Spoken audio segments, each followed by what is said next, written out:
Our Buy Brandon campaign is a way for the Chamber to put some excitement into our residents and our community about how important it is to spend your dollars here in Brandon. The Buy Brandon campaign is very important for the city of Brandon.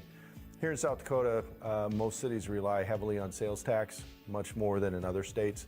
Without sales tax, we wouldn't be able to operate. You wouldn't have people plowing your snow. You wouldn't have a police department. You wouldn't have parks or park improvements. So it is essential that people buy in town. The more you buy in town, the more local sales tax comes into our coffers, the more things that we can do to improve your quality of life in Brandon. Last year's Buy Brandon campaign went excellent. We did really good with the sales tax revenue, which now this year we get to reap the rewards of everyone buying Brandon. Sales tax revenue was a little over $3.3 million last year. It was an increase over the previous year, and we have continually increased each year. We use that money for park improvements such as the Sunrise Playground surfacing, the transit bus system. Last year we did also buy a new bus. Our original bus was getting aged and old. We also use that for debt service and some equipment for different departments. With the money we bought a plow truck, which helps plow our streets in the winter months, and we also bought a loader. One of the upsides to closing the pool this summer is we planned on doing a $1.6 million renovation down at the pool to include a new kiddie pool, some play features in the pool, as well as upgrading some equipment, expanding some of the lounge areas.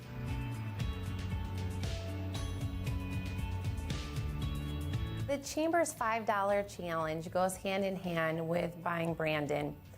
It's as simple as just making it a priority to spend $5 a week right here in Brandon. By spending $5 extra a week, it does make a huge impact in our community. If you live in Brandon, like myself and my family do, I challenge you to make it a priority to spend your dollars right here in our community.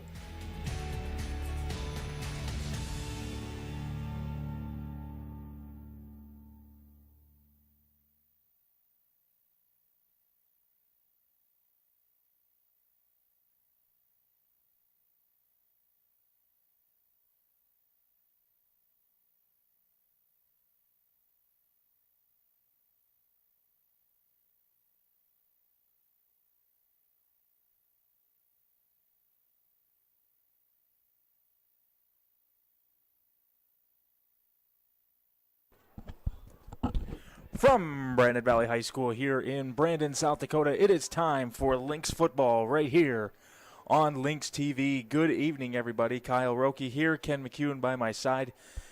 Ken, it was 2 weeks ago when we were, or maybe 3 weeks ago, and we were telling Lynx fans after a tough 23-21 loss to Roosevelt not to panic, not a huge deal. We're going to get there. The Lynx now have won 2 in a row. 2 big games. They take down O'Gorman, and then last week they go into Aberdeen Central and win 40-6. The Lynx will try to improve to 3-1 as we're going to have our national anthem coming up here in a second, and then we'll break down what the Lynx have to do tonight facing a tough Rapid City Central Cobblers team. Here's our national anthem.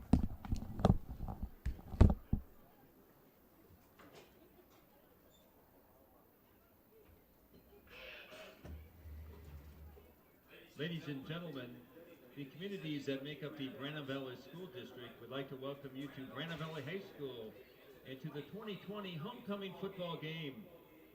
This AAA game features our guests this evening, the Cobblers from Rapid City Central High School, against our Brandon Valley Lynx. To honor America this evening, the presentation of our colors are being performed tonight by the Color Guard members of the Brandon VFW Post 4726, Brandon American Legion Post 318, and Valley Springs Legion Post 131. The privilege of this game is made possible by those who have fought and continue to fight for the freedoms we enjoy. God bless our veterans and active military and all they do for our nation and our local communities. Please rise for the playing of our national anthem. Proper etiquette is to remove all headwear. Face the flag and put your right hand over your heart. Active duty military personnel or veterans not in uniform may salute the flag. Playing our national anthem this evening will be the Brandon Valley High School trumpet line under the direction of Abby Christensen. Ladies and gentlemen, our national anthem.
Thank you.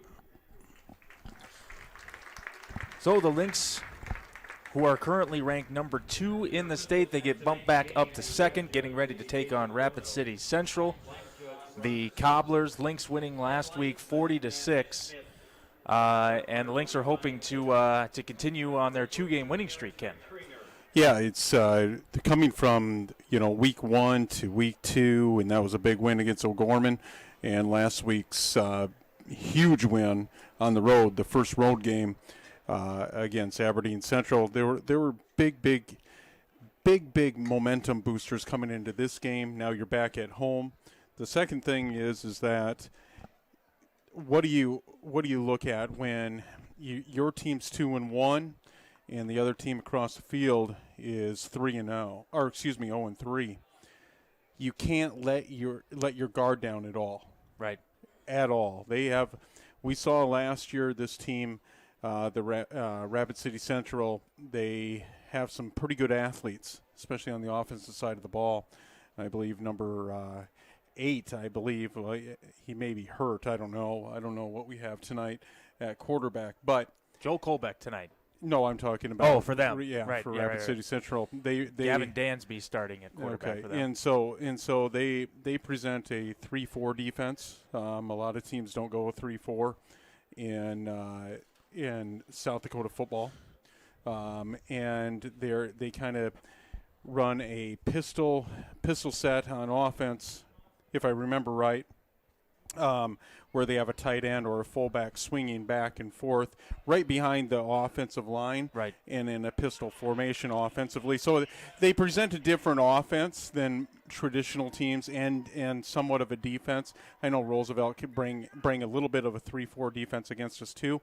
But on that, when you present a 3-4 defense, okay, we talked about how the nose tackles play a big part in a 3-4 defense. Well, if you can control that nose tackle and run the ball, which Brandon Valley is very good at, it should turn out to be a very, very good night for the Lynx. And expect a lot of running plays tonight from Brandon Valley. They like to pound the rock. And Joe Colbeck, his first start at quarterback here at home. He started last week against the Golden Eagles. The Lynx, as we said, won that game 40-6. They're in their home blacks with white pants tonight. Rapid City Central will receive in their whites trimmed in red.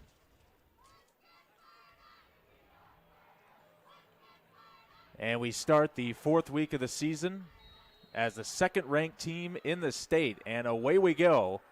And this is going to be a short kick. And it is fumbled, and who's got it? It appears that Rapid City Central does hang on to it. So a very short kickoff. But it works out well for Brandon Valley because Rapid City Central is going to start with the ball right around the 26-yard line. And we'll see that offense come out on the field. Brandon Valley defense has been strong, coming off I believe, a shutout last week. And, that defense has to build on that momentum too. O'Gorman game was a little bit rough on them. It was back and forth. But the defense has shown real good promise early in the season. Gavin Dansby at quarterback for Rapid City Central, and they're going to throw it out wide, and the pass is caught by Lane Darrow, and he's not going to get much. In fact, he might have lost a couple of yards, and so the Lynx defense picks up right where they left off. And the last time we were calling the game, Kyle, Aiden Lloyd wasn't on the field, defensive end, and they get him back in this game on the home field. I think he was back last week, but he's a big booster on that defensive line. So second down from the I formation. And they're just going to give it off to Darrow this time. And again, he doesn't have much space, and he maybe gets back to the original line of scrimmage. And that is where they'll spot him. Davian Tucker, along with another big group of Lynx, gets in there on the stop. Third down coming up. I like these black and white, this mesh of color. It really looks good for the Lynx. Very sharp. So big third down here coming up for this Lynx defense. They want to get off the field and give the Lynx an opportunity to score quickly. Third down and 10. And they're going to run it again. And again, nowhere to go for the running back, Darrow. And that's going to force them to punt. 3rd and 10, and they're running the ball out of an I formation. Well, it's kind of their offense. They're not going to try to trick you. They're going to go, punch you right in the mouth, or try to, with, triple, maybe even 4 tight ends on the field with the fullback. And Peyton Egan's back to receive. He had a big return here against O'Gorman a couple weeks ago. Low snap, not a great punt either. It was a line drive, and it's going to be stopped by Cale Meisman at about the 44-yard line. So the Lynx are going to have good field position here with starting quarterback Joel Kolbeck, just his second start this season. And like we said, he was running the Lynx offense when they racked up 40 points last week against Aberdeen Central. It's going to be his first time at quarterback on this field, on his home field, ever in his career, I believe. Yep, first time. And now the Lynx are going to start out with an I formation, just as Rapid City Central did. And they're going to fake it. Kolbeck, he wants to go deep. He's got Jackson Hilton, but he could not hang on. It's incomplete. But that was a quality throw. It was. That's the type of throw you want to put it right in the basket, and it was right there. We know Joe Kolbeck, our quarterback, that was out for the first couple of weeks of the season. He's an extremely, extremely good athlete. We've seen that through the years, basketball and football. And now he takes over the helm at the quarterback position, and you utilize his play action there, and they had him wide open. Pretty spot-on 50-yard throw. That was impressive. Now they're going to give it off to Tate Johnson, right side, and he's not going to get a ton, maybe 2 on the play. They're going to give him a yard, and that's going to bring up a 3rd down and 9 from the 44. It was Mason on the stop. It'll be interesting to see, Kyle, if they utilize Joe Colbeck's wheels or legs. That we talked about him being a really good athlete. He can really run really fast, and so we'll see if they utilize that, kind of roll him out. Maybe we saw with the first pass play action utilizing it sitting in the pocket. Let's see if they get him outside the pocket. And Carson Mashlin checks into the game, but it's going to be a keeper for Colbeck, and he's got lots of running room to the left side. Inside the 20, inside the 15, and finally out of bounds at the 11-yard line. And you called it, Ken, the wheels. That is a big-time gainer for Brandon Valley. He is a weapon. We saw in the first couple games with Lucas Slack, he's a sophomore, okay? And give him credit. We went 1-1 with him, and that's great. I mean, you beat O'Gorman, and you almost beat Roosevelt. You lost by 2. But Joe's going to bring a different aspect to that backfield. And it is Colbeck and Johnson in the backfield. That's a dangerous combination. Colbeck's going to throw it into the end zone, too tall, incomplete, just short of the end zone for Carson Mashlin, and it will be second down. It's 2nd and 10 from the 11, so the Lynx can pick up a first down if they get inside the 1. But basically they're treating this like it's goal to gain. And you almost offensively, you want to roll him out all the time. You don't want him to be a pocket passer because that defense has got it now, and they probably knew coming into this game they got to protect against him taking off, and we're talking about Joe Colbeck. So it'll be interesting to see how this game plays out with the quarterback rolling out. Second down, they pitch it. Tate Johnson, right side, end zone, touchdown, Brandon Valley. Or we do that. Yeah. And that works a lot for the Lynx. So much speed on the field, especially with Colbeck in the game now. This Lynx offense is going to be a well-oiled machine, and it's going to be hard to stop. And nothing against Slack. What we talked about against Roosevelt, that was a 2-point game, but I almost think, you have that senior quarterback in that game. Does he make that big of a difference in that Roosevelt game? Extra point is no good. Not sure if it was tipped, but it was a line drive kick.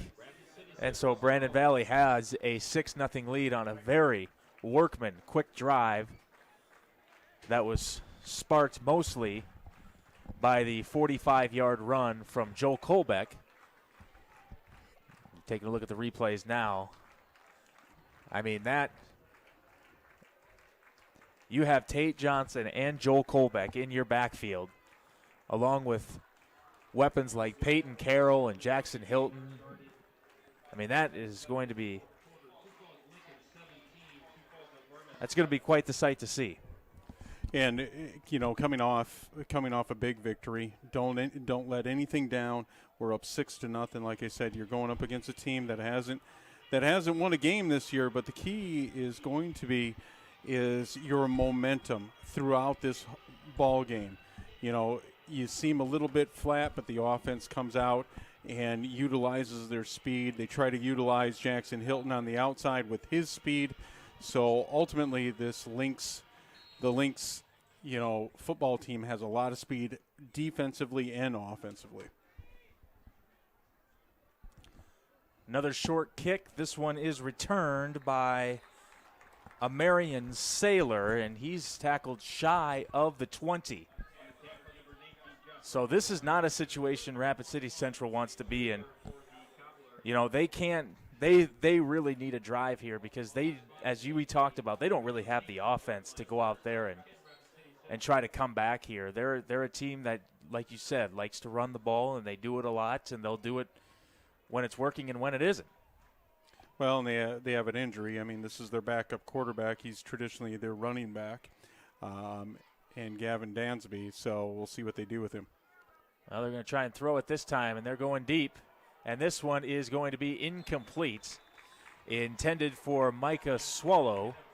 Mooch Canales on the coverage.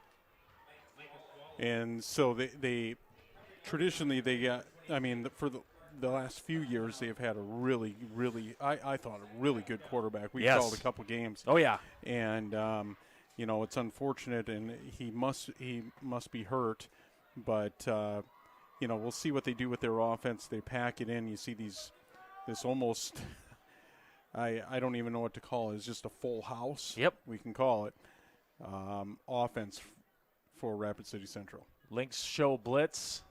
Handoff is to Lane Darrow, left side, and he'll get short yardage. Last year, it ended up being a weird situation when we played Rapid City Central back-to-back weeks. We played them on a Friday, and then with the seeding with the playoffs, they came back on Thursday.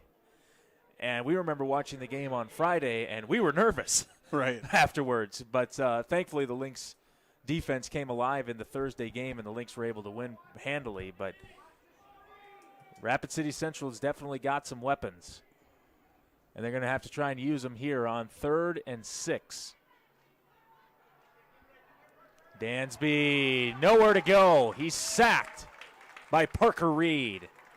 And a good dial-up blitz from Coach Christensen. He had Parker Reed coming off from his defensive end, which he's a tremendous football player. But they brought the blitz also right to his inside, so you couldn't double. You couldn't double Parker Reed, and he's right in. And there's a host of players back there to they almost knew that rollout was coming. And the Lynx bring relentless pressure, and they've done it for years. Another low line drive punt, and I believe that touched the Lynx. I think that was off the hands of, maybe it was Muchkanaus. The Lynx are able to recover as Reed falls on top of it, but again, the Lynx are going to have good field position. Even better this time, they're already on their side of the 50. Yeah, and that's not the position you want to be for Rapid City Central. You're down 6-0. There's been a big point gaps in their 3 games, okay, from the teams they've played, and they've been on the losing side of that, and they don't want to turn this into a track meet real quick with the Lynx offense, because the Lynx offense is very, very powerful. We've had a couple of weeks of some very interesting special teams play. Here's a pitch to the left side for Johnson. And he's loose across the 25, and he's out of bounds near the 20. A big run for Johnson. Last drive, it was Colbeck doing the gashing, and now Johnson's getting into play as well.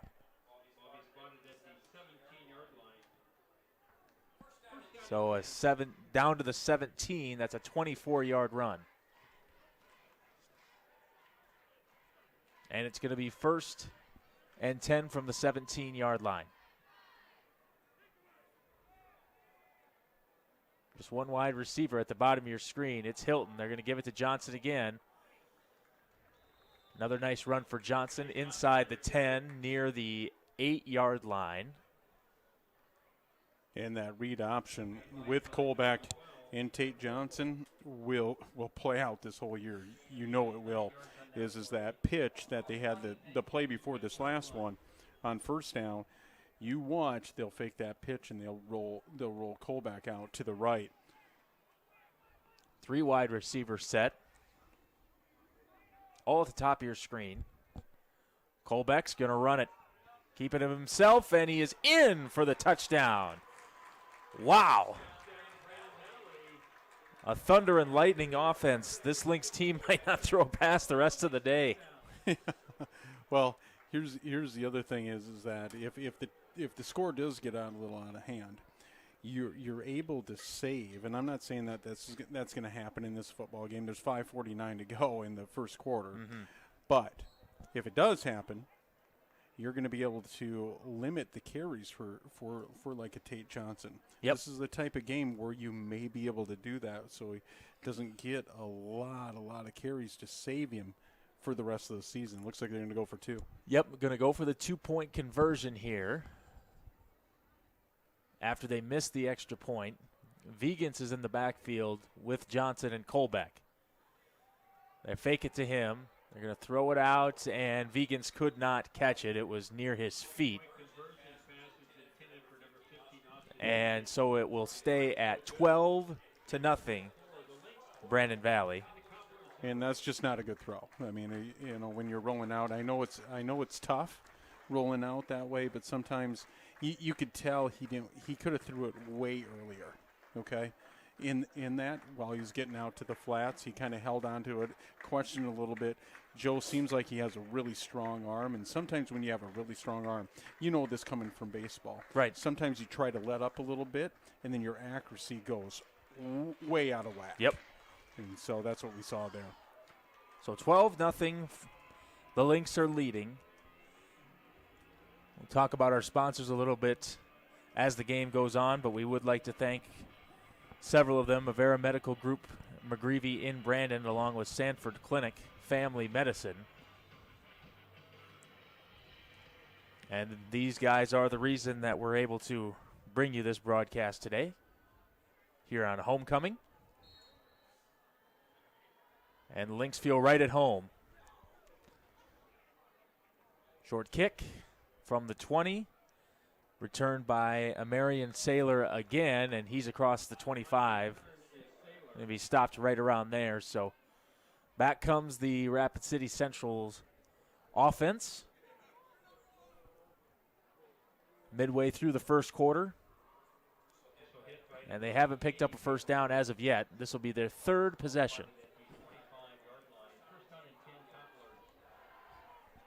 So we'll see what they dial up here for Gavin Dansby and the rest of the Cobblers offense. First down and 10 from the 25. And we've got a flag. Looks like it's going to be an encroachment.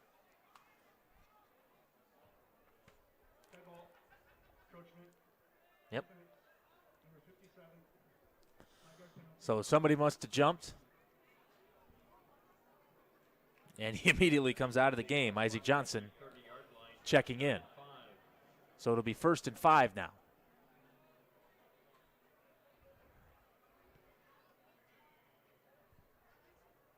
Dansby from the gun.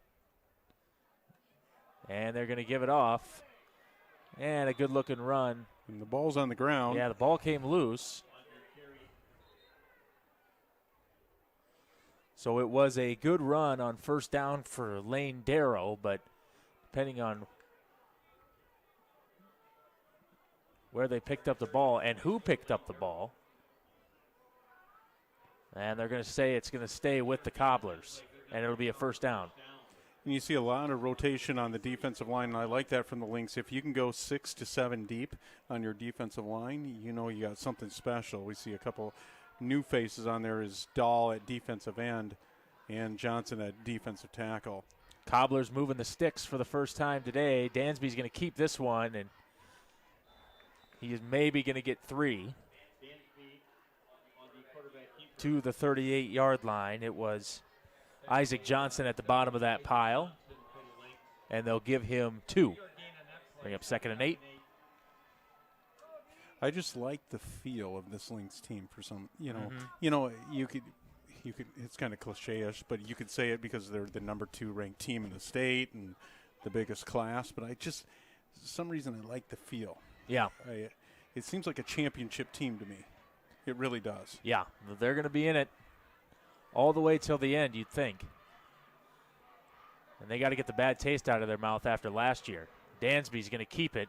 Spins, and he's finally nestled down across the 45. Warren, along with Jordan Johnson, on the stop, but the Cobblers will move the sticks, and now we've got a player down. And don't be surprised with Dansby. He's their running back. He's playing quarterback tonight, but he's their running back, and he gains a chunk of yards there. They have to keep him under control. That's the one player that the Lynx defense has to be the focal point of that whole offense, you can tell. So it's a good time to go over the sponsors. Yeah. Your anchor, they have them lined out the last few years, or every other year we've done this. We had big paragraphs that we read, and yeah. it was pretty cool, but I like this too. Your anchor sponsors are going to be Avera Medical Group, McGreevy in Brandon, Sanford Clinic Family Medicine in Brandon, Service First Federal Credit Union, and Sanford Orthopedics. Your founding sponsors are going to be Alliance Communications, Brandon Lumber Company, Brandon Ace Hardware, Brandon Pharmacy, American Family Insurance, Josh, is it Coob? Coob Agency, Inc., Heartland Funeral Home and Cremation Services, Sunshine Food Store, and Today's Family Dentistry. So thank you to them. We'll have more to come. Finally found out who all the sponsors were, and we appreciate them. Thank you. Especially now that there's more and more people watching from home instead of in the stadium. And we thank you guys for tuning in as well. And it will be a first down for the Cobblers. This is by far the best they've looked offensively. After 2 3-and-outs, they've moved the sticks twice. And it'll be first down from the 47. Dansby's going to give it off here to Lane Darrow, and Darrow is not going to get far. He's stopped. Again, it was Owen Warren, who we've talked about a few times. One thing good about a mature defense, as you can see, especially with Parker Reed, is they're moving him left to right. They'll move him from the left defensive end to the right defensive end. They're really moving things around. You can see they're going to actually putting Parker Reed to it's kind of an off-balance formation, but they're putting him up to the right where they think they're going to run it. Dansby's going to keep it this time, and again, he's stopped maybe a yard on the play.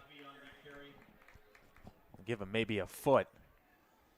And that'll bring up a big 3rd and 9. So the Lynx have given up a couple of first downs on this drive, and they want to end it right here. Well, and you know what they're going to do. They're going to try to roll out their quarterback, their running back / quarterback, and try to get him out of the pocket, you would believe. And so I'd be defending that big time, especially rolling to his right, as he's a right-handed quarterback. 3rd down and 9. And Dansby has trouble with the snap. He's in a lot of trouble. He throws, and it is caught, but it's caught near the original line of scrimmage. And that will not get it done for the Cobblers, and we'll see what they decide to do here. But right now their offense is on the field, but they're going to switch it out, and they're going to punt. Very interesting, as you can see, is Tate Johnson's on for special teams on the punt return, but he's up on the line. So they must be letting him bring a little bit of pressure. Maybe they want to put a 3-score gap here by bringing the pressure. So Lynx will get the ball back, already up 12-0. And this is a much better punt. Egan on the return. He's quick, flags down, and he's down at the 25-yard line. Peyton Egan on the return, the sophomore. But we will check the flag, and when that type of flag is thrown, you're thinking it's going to be some sort of holding call. You would assume so. But what I like about this Lynx coaching staff and this Lynx team is they're always evolving. I've seen, like Tate Johnson running out on special teams there. I mean, he's your main focal point of your offense. And he's out there on special teams because they're trying to bring pressure, to that punt team. And he brings the speed. Tate Johnson's going to bring the speed off the edge. But I like that they're always evolving. That either offensively, defensively, and now we're seeing special teams. And that's a true sign of a really, really good coaching staff. Well, we've always talked about how the Lynx start somewhere and then they finish so much better. We'll hope the same things happens here. Colbeck going deep, and this time he overshot Hilton. And it will be incomplete. Another beauty from Colbeck, but this one leads Hilton just a little too far. And what I like to see is I understand that Jackson Hilton he can burn all the way down the field. I mean, he can go. But maybe complete a couple passes. We talk about getting the quarterback in rhythm. He's now thrown, what has he thrown? 2 40 to 50-yard passes. maybe get him rhythm a little bit and get his accuracy down. And I believe he is 0 for 2 overall. We don't have statisticians here, but hopefully soon. Johnson left side, spins, and he'll be down right near the 17, 18-yard line, somewhere around there, to bring up a third and about 2 for the Lynx.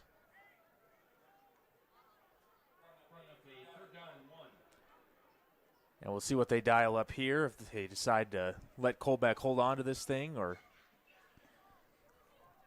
maybe give it off to Tate. We'll see. 3rd and 2. Now they mark it 3rd and 1. Colbeck's going to keep it. And he's able to get the first down just past the 20-yard line.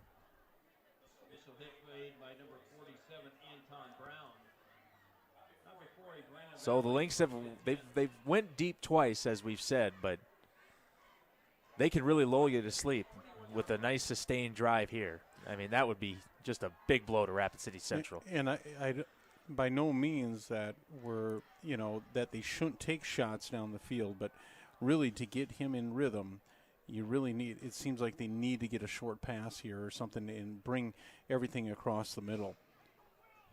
First quarter winding down, 1st down and 10. Here's that short pass you were talking about. They get it out wide to Jackson Hilton. Hilton's got a lot of running room. Flags are down. Hilton is still on his feet, but this one will probably be coming back. Hilton's going to go all the way into the end zone. They're ruling touchdown, but we have to check the flag. Yeah, it is way back there at about they picked it up, but it was about the 20-ish yard line. Another. Be interesting to see what they call. It is holding. And it's going to be against the Lynx. But still an electrifying play. It was, and those things are called, and you gotta get right back at your offense. I like what they just did. They went to a short pass for Joe Colbeck, our quarterback, and went to your playmaker on the outside. I get it, but get some other guys involved too. Sometimes you want to force the ball to Jackson Hilton to get him in the game early, in the mental game going for these players. But find a way to get the ball to other players like Vegans and Skolton and those kids. Yeah, they haven't gotten a lot of touches this year. And on 1st and 8, don't often see that, or 1st and 7, I should say. You almost never see that. The handoff to Johnson gets a nice gainer, and we'll see if they decide to move the sticks. It'll be a 1st down, but they're headed towards the other side of the field because that is the end of our 1st quarter. A good one for the Lynx as they lead at 12-0. And your platinum sponsors for Lynx TV are Sanford Health, Sioux Valley Energy, Alliance Communications, Coca-Cola Bottling, and Midco Communications. The pride sponsors are Architecture Incorporated, Hinkle Electronic Materials, LLC, McDonald's, and Michael's Fence. Thank you all. Thank you very much, and thanks for tuning in. Kyle Roki, Ken McCune. Lynx leading 12-0 after the first 12 minutes here on Homecoming. And it's an unusual homecoming. Yeah. I don't think they have a dance. That's No. my guess. No. Probably not. I don't know that for sure. Yeah, I don't know for sure either. My wife asked me that, but I told her I don't know. I said I assume not, but I don't know. Yeah. But throughout this whole 2020 year that we've been going through, Kyle, Yeah. all of us, it's fun to have football. Yes, And it is. It's fun to come out here on a Friday evening and be able to do this for all of you that are at home, and for most of you that are tuning in, you may be at home, you might be on the road, wherever you are, you can pick up your your phone and get us real quick on Lynx TV on YouTube also. And, you know, we appreciate you tuning in. We appreciate the fans that are here, too. And we do understand if you're not here. We understand that this is a different beast in itself. Yeah. But thankfully the players do get to play, especially one as talented as this Lynx team. Colbeck's going to keep it. Heads to the outside. A nice run for Colbeck. And he's out of bounds near midfield.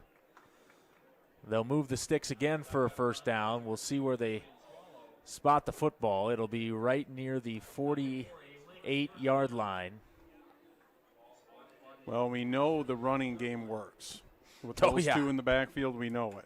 And every team's going to know it. But you have to try to start getting that passing game going. That little screen pass to Jackson Hilton was tremendous. But I'd like him, you know, like I said, try to get Vegans involved in this game.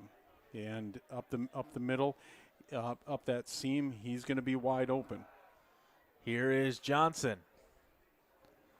Spinning away across the 50, gets to the 45. Nice run for Tate as he gains 7.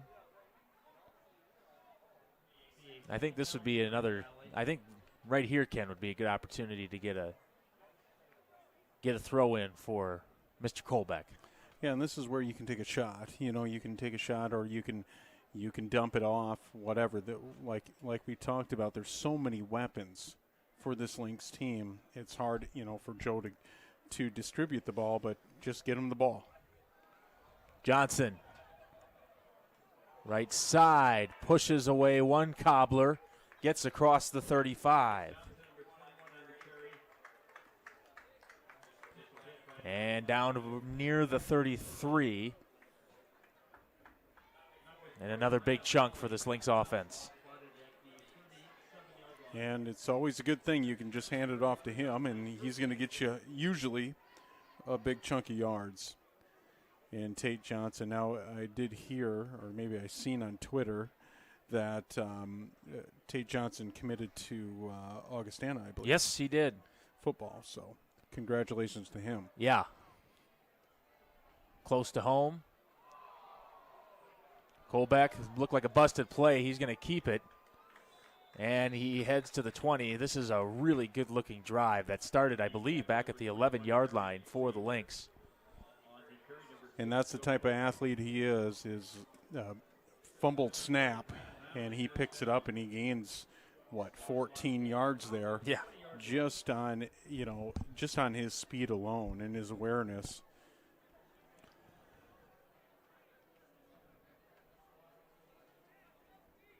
Well, this is kind of what we were expecting. At least I was expecting. I don't want to speak for you, Ken, but I thought we were going to see a lot of running the football and not much else, and that's really what we've seen so far. Here's a throw, and looks like Colbeck led Hilton just a little bit.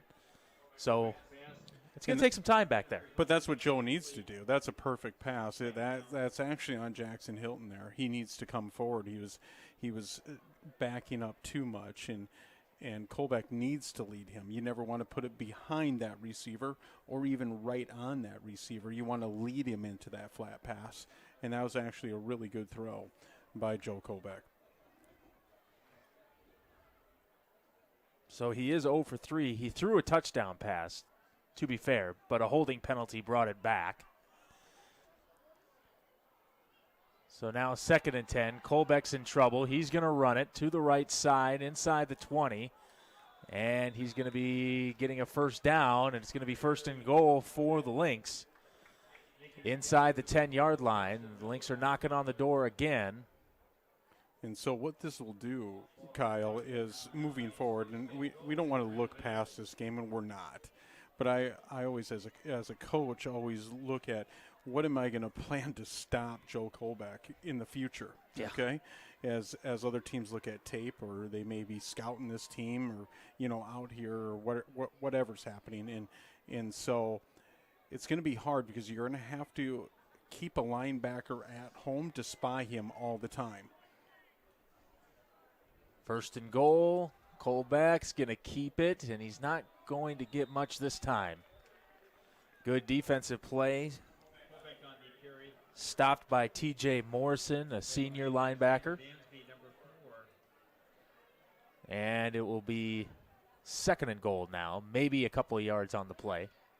2-yard gain on that play. 2nd and goal.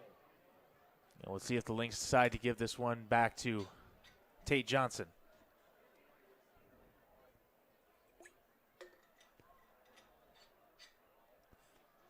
It's certainly been all business for this Lynx offense. They haven't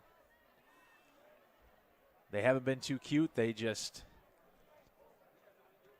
we're going to run and you're going to try to stop it. And good luck. Spinning away is Johnson. He's close, but he's going to be just short. On the carry. Down near the 1. Initial hit by number 6, Malachi Herbaugh. Herbaugh on the stop for the Cobblers. And what this will do is it will help your offensive line mature too. We know there's some young kids on the offensive line, but really getting them in the run game really gets their aggressiveness going. You're not sitting on your heels, you're on your toes as linemen, and that's another benefit of really staying to the run. 3rd and goal from the 1. Not messing around, giving it off to Johnson, and he's in for the touchdown. Touchdown, Brandon Valley. Their 3rd touchdown of the half, and it's now 18-0 Lynx. It's really been a combination of those two players in the backfield of Joel Kolbeck and Tate Johnson tonight so far in the first half. But what I saw from that defense is they had 2 guys focusing on Joel Kolbeck there. And so that's what's happening with this is that his running abilities really keeping defenses home. They have to stay home to watch that read option. Yeah. Pick your poison. You can either try to stop Johnson or you can try to stop Kolbeck. But it looks like, at least tonight, it's going to be impossible to stop both. And the extra point is good by Hunter Anderson. So now it is 19-0 Lynx. Still early in this second quarter. The Lynx look to be in full control here. And they got to keep the gas pedal down. You can't just and I don't think they haven't overlooked this team. Sometimes these type of games can kind of go against you, as you're the heavy favorites, for instance, in a football game. You're playing a team that hasn't won a football game in the first 3 games of their season, and you become heavy favorites, but that can be a mental part of that too, is that, hey, we don't really need to try. We don't, there's sometimes players do that, right, and they could become flat, and that's contagious on a football team. But you do not see that across the board from this Lynx team. Forever hungry this Lynx team is, and I think you said it best. Their coaches will not allow them to overlook anything. Another short line drive kick returned by Saylor. And the Cobblers now down 3 scores as we're heading toward the midway point in this second quarter. It'll be first down from the 26 for Gavin Dansby and company. And we'll see if there are any adjustments made trying to counteract this Lynx defense, which has been very good. It's been very good all season, giving up just 6 points last week in Aberdeen. First down and 10. Dansby going deep. Good throw. It is caught. Caught by Micah Swallow, and he is across the 50. A good-looking throw from Gavin Dansby. Boy, that was a good throw. Wow. And separation from the wide receiver there is sometimes, you're baited into that they're running the ball so much, and your corners kind of get baited into, I shouldn't say they're not being lazy, but they really become flat-footed. If you went up against a team that's throwing the ball all the time, you don't have time to do that. First down from the 40.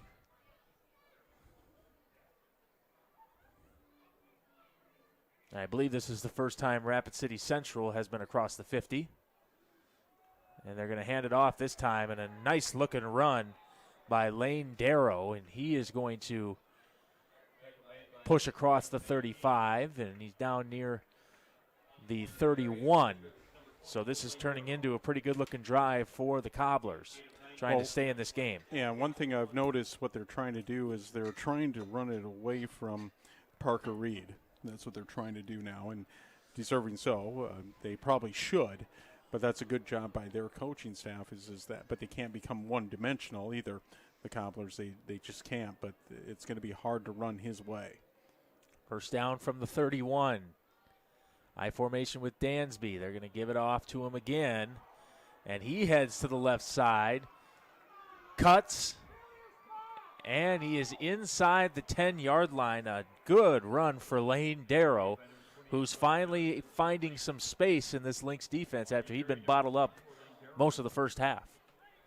Well, that was a long drive, and your defense sat on the sideline for a good, what do we say, in clock time, a good 6 minutes probably on the clock, and they had a lot of time to become kind of stagnant. And that this drive is tuning out that, but they have to really step it up here to keep everything out of the end zone. First and goal for Dansby and the Cobblers. Darrow breaking a few tackles, and he is inside the 5. Boy, the Lynx look like they had him stopped way back behind the line of scrimmage, but that is some tough running from the junior running back. And what's happened is they become flat. They're not tackling well all of a sudden on this drive, and that's contributing to you can't touch on just that long pass. It's something with the defense as a whole. Something mentally has to kick in here. Second down and goal, and now with 10 on the play clock, Rapid City Central is going to take a timeout. So maybe head coach Neil Cruz just didn't like what he saw. Well, I think he did a favor for the Lynx defense. Yeah, maybe. And I was going to say prior to that, before they came out, maybe the Lynx defense needs to take a timeout, and Coach Christensen needs to talk to him a little bit. You know, maybe raise his voice just a little bit. I was going to say there ain't going to be a lot of talking with Coach C. Right. So, you know, sometimes, you know, you've played so well in that first quarter, and then, that offense was, like we talked about, was on the field for a majority of this second quarter. Your defense becomes flat on the sideline. You know, they become, hey, we're just sitting around watching this thing, and all of a sudden there's a lot of, you know, hype in the first quarter where they're making big stops, and you can't tell by the big runs in the big pass. What you can tell by is missed tackles. Yeah. That holds true to the mental game. Tackling's all mental. It's all about putting yourself in a position to make the tackle. Mm-hmm. They're all good tacklers. Don't get me wrong. They're all good tacklers. But it becomes a mental game when you're missing tackles, because then you're lunging. You're not getting in front of the player. Right. You're lunging. And running backs in high school, especially at this level, are going to break tackles if you're lunging at them. So it will be second and goal from the 3. Darrow in the backfield. They're going to give it to him, and he is in for a Rapid City Central Cobblers touchdown. And just when it looked like the Lynx were ready to pull away in this first half, Rapid City Central comes clawing back with a huge touchdown drive.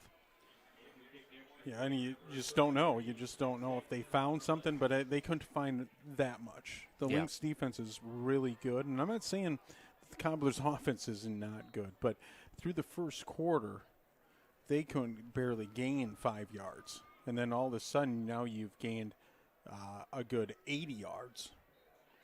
And so something, and it wasn't scheme, okay, as they made the extra point there. It's not scheme, because the scheme's the same with Coach Christensen. So it's got to be the mental part of the game that these kids, especially defensively, we know the offense is locked in right now. Right. But the defense has to become from this roller coaster that they just went on. Okay, in the first quarter, hey, everything's working. And then all of a sudden, missed tackles, and look what, and when there's multiple missed tackles in a drive, look what it becomes. Yep. Becomes an 80-yard drive and gets them 7 points. And so something has to happen on that sideline where they have to mentally get back into the game, because this Cobbler offense, I'm telling you, that quarterback, Gavin Dansby. Gavin Dansby, and the running back number, number 21? Yeah, 24, Lane 24. Darrow. Those two players are not bad players. Right. They really made some offense there with each other, and with a really good throw, and then some really good runs from the running back. So this Lynx team needs to put the pedal down now and get a big score going into halftime with 5:05 to go in the first half. Well, and they've got a little bit of an issue like the Lynx have. This kick goes out of bounds, where their offensive line is not huge. You know, now I don't know of how many teams, even in the Metro Conference, have 5 down linemen that are 300 pounds. That doesn't really happen. But just like the Lynx, who kind of from left to right are 310, which is big, 240, 220, 270. That's kind of the same way with Rapid City Central. They're pretty slim up front, but they can create some space. Well, it's who wants it more. Right. I mean, at the end of the day, up on the lines, it's who wants it more. The schemes are they've practiced these schemes, both teams. They've been through 3 games now. They know what they're going to do. I mean, they watch film. It looks like they're going to re-kick this. Yeah. The Lynx really want to get their kickoff team going, it seems like here. And they think they can even gain more chunky yards, even though that kick went out of bounds for about 15 yards there. So it's just offensive line. You talked about these 2 offensive lines. It's just going to be who wants it more. And I think our defensive line is tremendous. I really like our defensive line. Another short kick. Running up on it and making the play. Already across midfield. A nice return for the Lynx. And that was the right call by the coaching staff. They Yep. did gain about 20 more yards, 20-ish yards more than having them re-kick. So that's a good call. Now they're on the Cobblers' side of the 50. Nice return by senior number 36, Levi Pfeiffer. Good special teams player. So the Lynx, this is their 4th drive. They've had the ball twice already inside the 50 when they've had taken over possession. They're going to hand this one off to Tate Johnson, and he's got some prime real estate. To the left side to the 30, inside the 20, and he's going to be tackled near the 17-yard line. A huge gash of 27 yards for Johnson. Boy, I mean, he had a huge lane to run into. I mean, there was nobody there, and that's a good job by that offensive line, the left tackle and right tackle, Jackson Mullet and Navarro Shunky. Great blocking there. They are big on their tackles. Johnson cuts. And is he in? No. He's down inside the 5. A beautiful run again by Tate Johnson. And now the Lynx are going to hurry up. His vision is tremendous. You can just tell. He's really smooth at his cuts, and that's all vision. First and goal. There's the pitch to Johnson, and he's in for the touchdown. A quick answer. Touchdown, Brandon Valley. And again, not a pass thrown on the drive, and the Lynx make quick work of Rapid City Central's defense there. And that was just wanting to go out and get it. We're not gonna take those 7 points lightly, and we're just gonna pick it up on offense and go get a score. So 25-7 now. Extra point from Hunter Anderson is good. So with 4:11 to go in the half, it's really been all Brandon Valley as they lead it 26-7 missed an extra point, then went for two, didn't get it. So that's why the score looks as funky as it did. As funky as it does, I should say. So, I mean, what more do you want us to say about this Brandon Valley Lynx rushing offense? It running is just, game yeah. is tremendous. I'd like to see them to open it up a little bit on the passing game and try to get that, get that rolling a little bit. Mm-hmm. I don't know we weren't privileged to see the game last week, and I don't know how they opened it up offensively. But my guess is that they ran the ball quite a bit last week too. I talked to a few people. They didn't say much, and I said I would not be shocked to find out they didn't throw the ball once, because they probably don't have to. Right. At some point this year, they're going to have to. Yes. And so it's always really good to work on it. Anderson. Good kick from the 6-yard line. On the return, it is Lane Darrow, who's going to be just shy of the 25-yard line. And let's see what the Lynx defense responds to. I mean, how they come out on this drive. It's going to be key, because that last drive, like we talked about, they were flat-footed. They were sitting on their heels. They were lunging for tackles, missed tackles everywhere. They got to get back to Lynx defense real quick here. So first down from the 23. Huge drive for the Cobblers.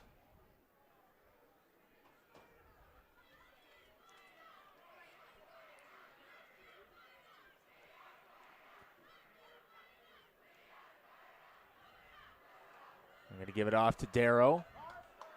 And he is stopped. Looked like it was Parker Reed out there on the stop for no gain. That's a much better start for this Lynx defense. Well, and that's the kid that may need to ramp it up a little bit. He's to me, he's the best defensive end in this state, especially at this class. Mm-hmm. And he can really be contagious on this defense. It seems when he's making big plays, the defense is making big plays all the time. So 2nd and 10 now. I'm going to try it again with Darrow, and he has a little bit more luck this time, but not much, as he was tackled near the 24 for maybe a couple of yards. So what they're trying to do is in the last drive too, the Cobblers they're trying to run underneath the tackles, so not outside the tackles, underneath the tackles, because our defensive ends try to get up the field so fast, so they're trying to run underneath them. And that time it didn't work because our linebacker actually filled really well. Cobblers had a nice drive last time out that ended in a touchdown. They're one down away from going 3 and out. This is a deep shot for Dansby going right, and it is caught. Another catch, this time in double coverage. Micah Swallow again. And that was another beautiful dime thrown by Gavin Dansby. Yeah, he can throw the ball. I mean, he's a little short in stature. He's sitting at 5'9", 160 pounds. It's Drew Brees size. Yeah, but his deep ball is really pretty. Very, very pretty. So again, the Cobblers are in enemy territory. First down from the 42. Dansby's going to throw again, going deep, middle of the field. It is caught. And it is a touchdown to Julian Swallow. And the Cobblers strike quickly again. Just as we were saying, this is looking like a much better drive for the Lynx. They get gashed by a deep pass down the right side, and then a deep pass over the middle to Swallow for the touchdown. Well, they either found something in this quarterback, used to be their running back, or our defense is just that's almost like a blown assignment defensively from the safety position, because you shouldn't have a receiver running a post pattern that wide open. It should never be that way, because you could see the corner was on the outside of the receiver, so he's depending on that safety help to the inside, and that safety was nowhere to be found. Yeah. So 26-14 now with 2:09 to go. And we might see the Lynx have to throw the ball just a little bit on this drive. Do a little 2-minute drill here.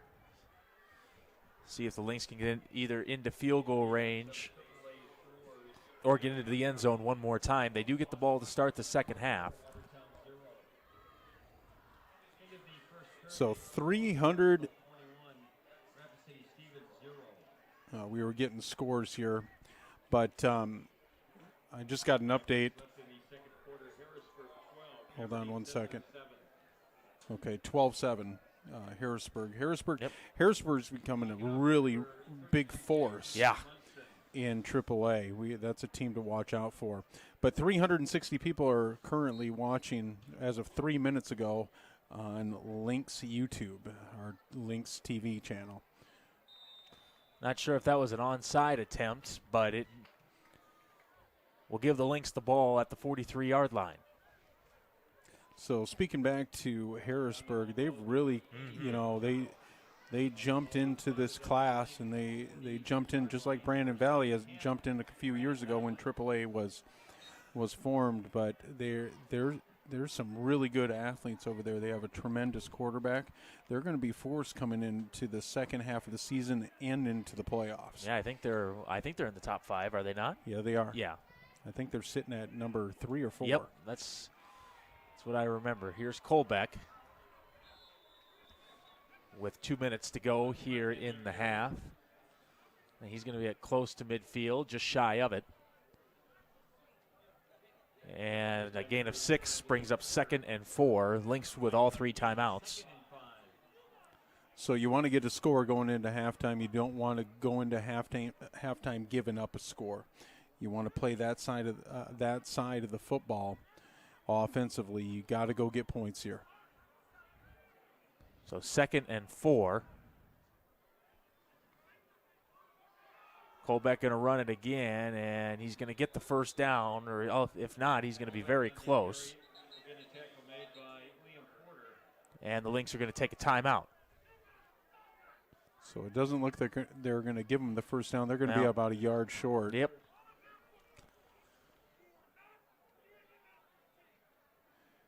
And we were talking about Coach Christensen. Yeah. He's got the defense sitting down, and he is, he's a little dismayed.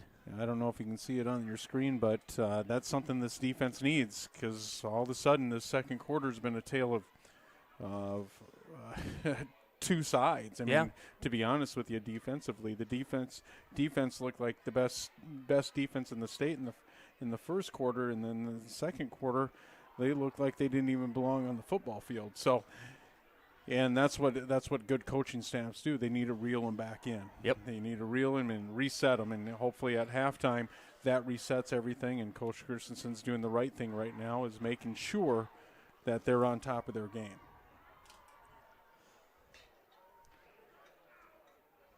And Coach C can scare you straight, that's for sure.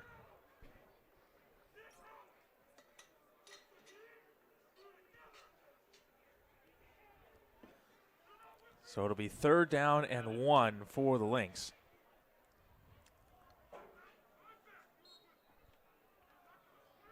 From the 48-yard line, it's Carroll and Vegans moving over to the right side of the line. Colbeck's going to throw it. He's going deep. He's got Carroll. It's underthrown, but it's caught inside the 20-yard line near the 18. And finally, Peyton Carroll getting in on the action here. He'd been pretty quiet the first 3 weeks, but he gets a big catch there for a first down. And he's another big target on the outside. You have him and Jackson Hilton both on your X wide receivers, and you can go to Vegans. You can do a lot of different things with this offense. I like that they're going to a different wide receiver than Jackson Hilton there. So first down from the 18. Colbeck going to throw it again, sidearms it, and they're going to say it is incomplete. Trying to get it out there to Tate Johnson. That'll bring up 2nd and 10. And it really seems like what Joe's doing right now is he's eyeballing his wide receiver, and what I mean, he's just staring him down right from the snap. And as a quarterback, you can't do that because the defense is going to flow, even though that was an errant throw, okay? He needs to look that off. He had a receiver at the top running a post pattern to the middle, actually to the middle of the field, okay? Yeah. And wide open. If he just gets off that bunch receiver on the right and looks it off and looks to his second progression, he's got a receiver running wide open. Play clock was running low. Colbeck keeps it. They do get the play off, but really doesn't get much of anything. It's going to be third down coming up and another timeout. And again, it was taken by the Lynx.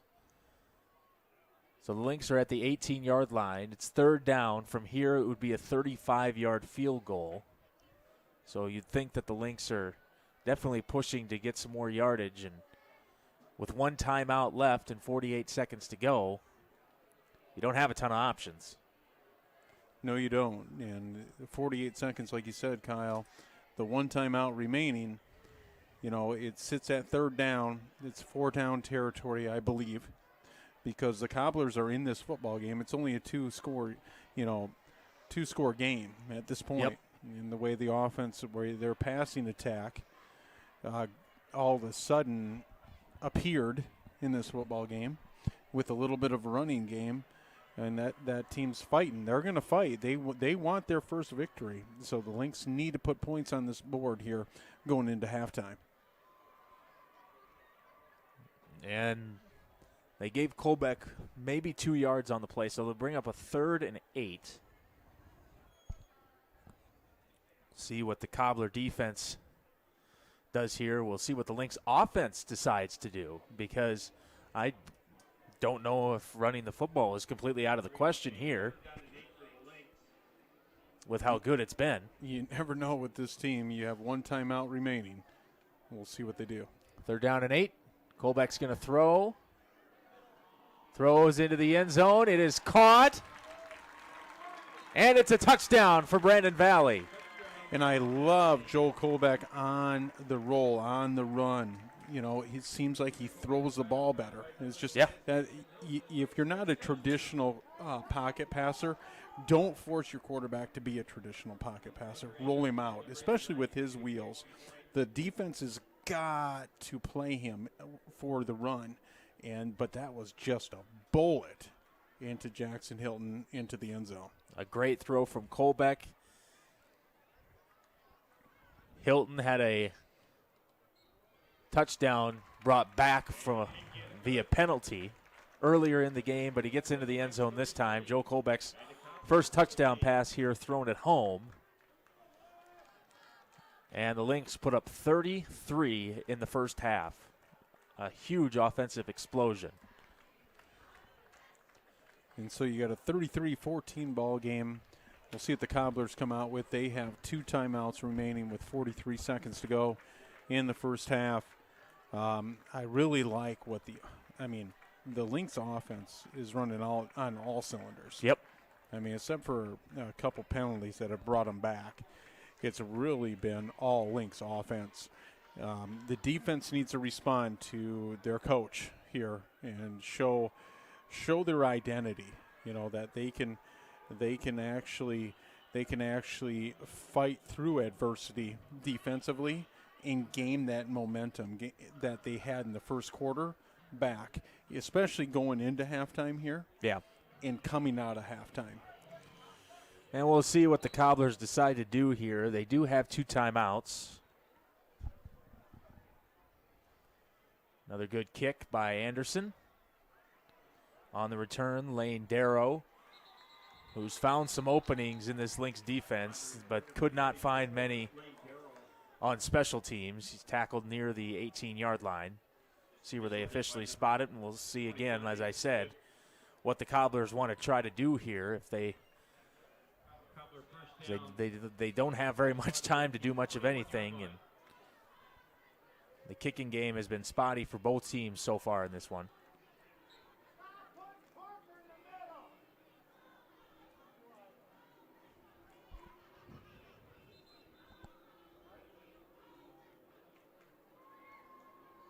And we're still waiting here. We got the player tying his shoes.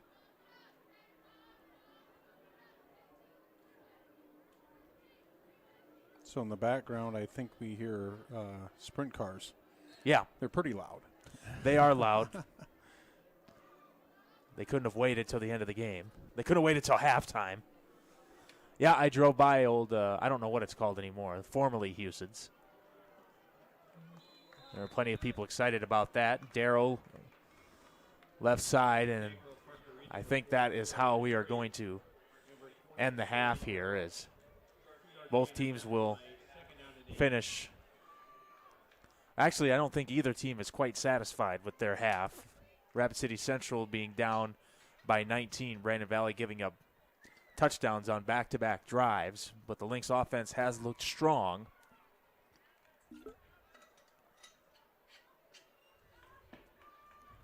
And that will do it for our half, with the Lynx leading 33-14 as we head to the break.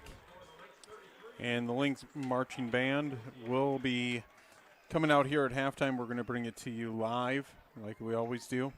And they're a tremendous band, so hopefully you stay and watch them. Yeah, please.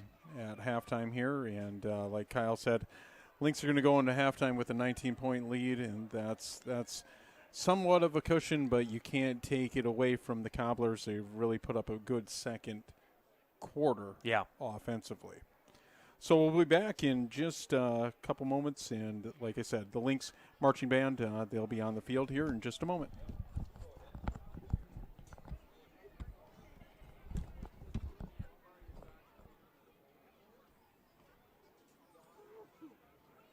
Beneficial electrification is a big word, but what does it mean? It's the use of electricity which saves you money, reduces impacts on the environment, improves your quality of life, and helps make the electric grid more efficient. Sioux Valley Energy has beneficial electrification programs and incentives, including electric vehicle charging and smart thermostat rebates, reduced cost water heaters, backup generator services, and much more. Learn more at SiouxValleyEnergy.com or give us a call at 1-800-234-1960.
When the world changes, you change with it.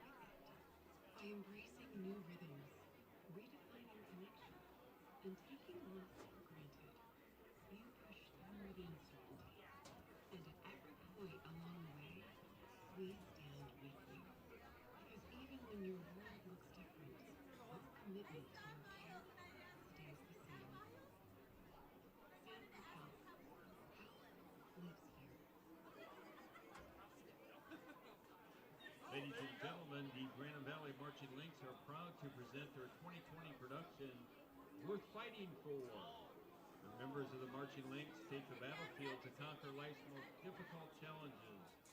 Like our heroes before us, we too will stand up for what we believe in. And no matter our challenge, a cause worth fighting for is worth fighting until the end. The band is under the direction of Tyler Nettestead and is assisted by Kelvin Lepetsky. Drum majors Abby Christensen, Tanner Schultz, and Nicole Hansen. Is your band ready?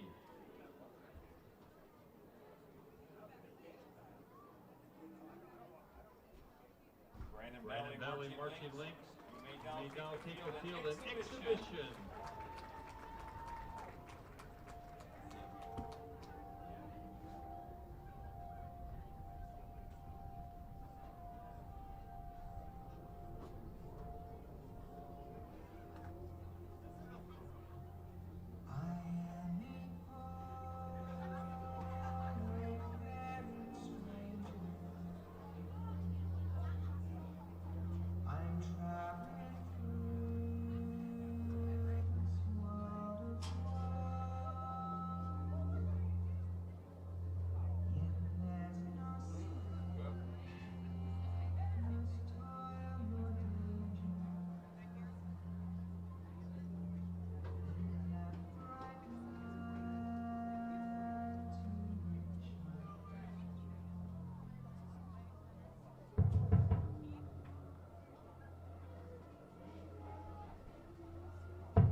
Team Link.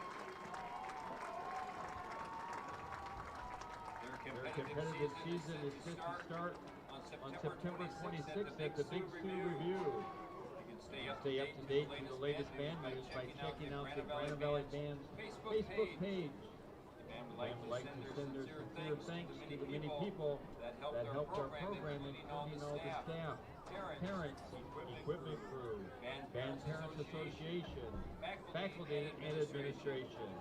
We appreciate all your support.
All right, welcome back. Lynx leading Rapid City Central 33-14 as our second half is about to get underway.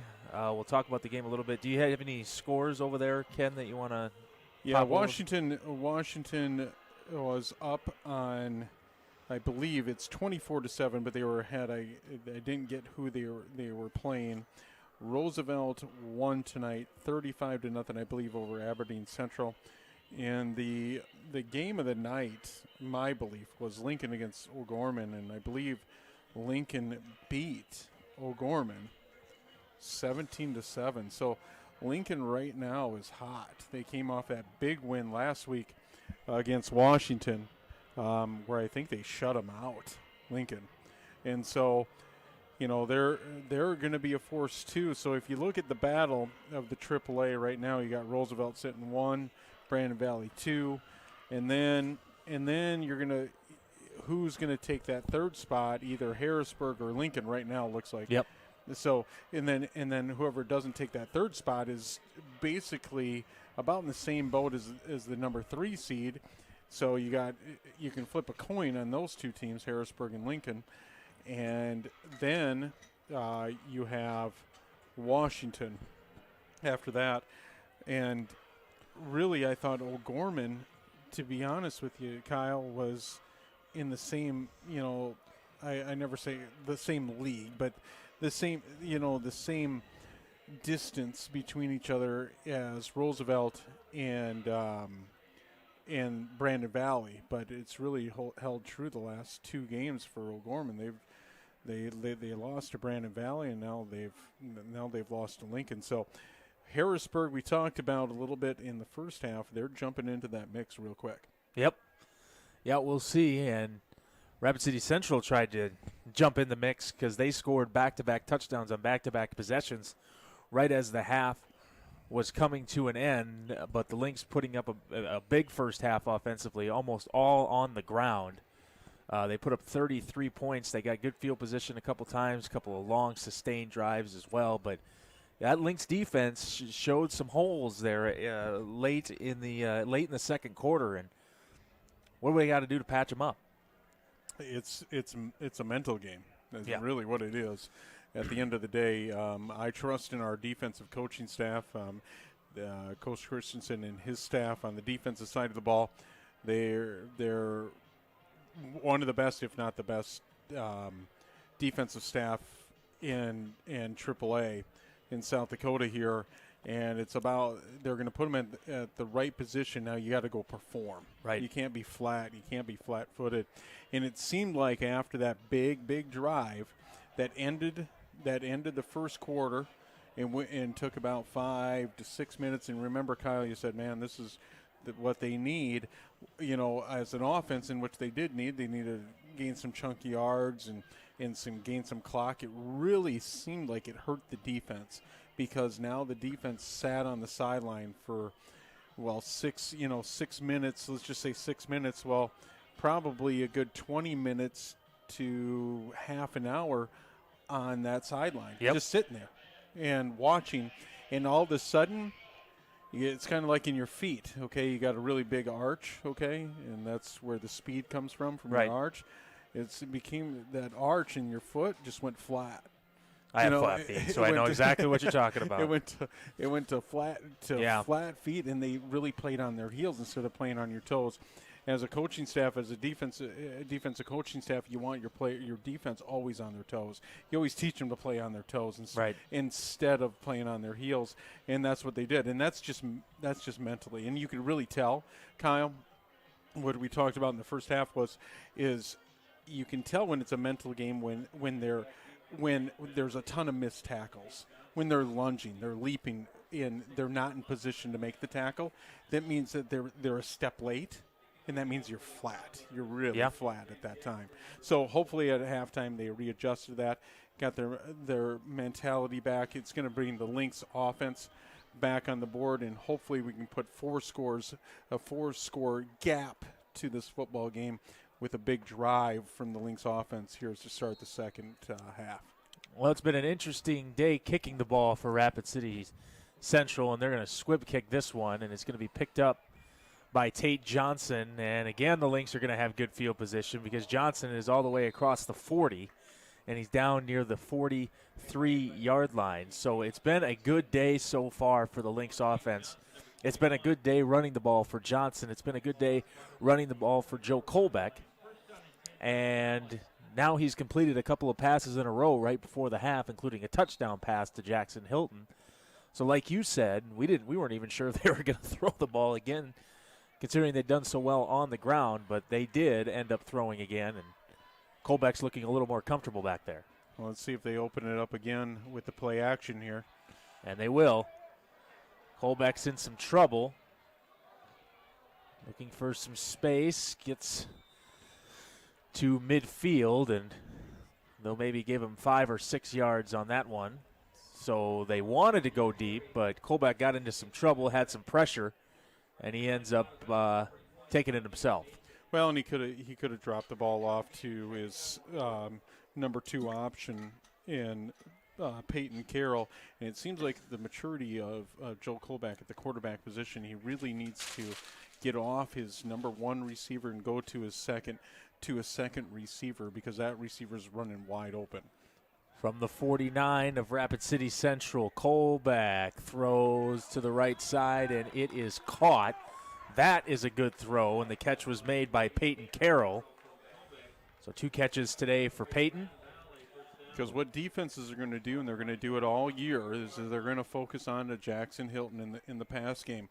They're really going to try to kind of, they call it bracketing as defensive backs in the defensive backfield. They really bracket them where they kind of pass it off to the safety, from the corner to the safety.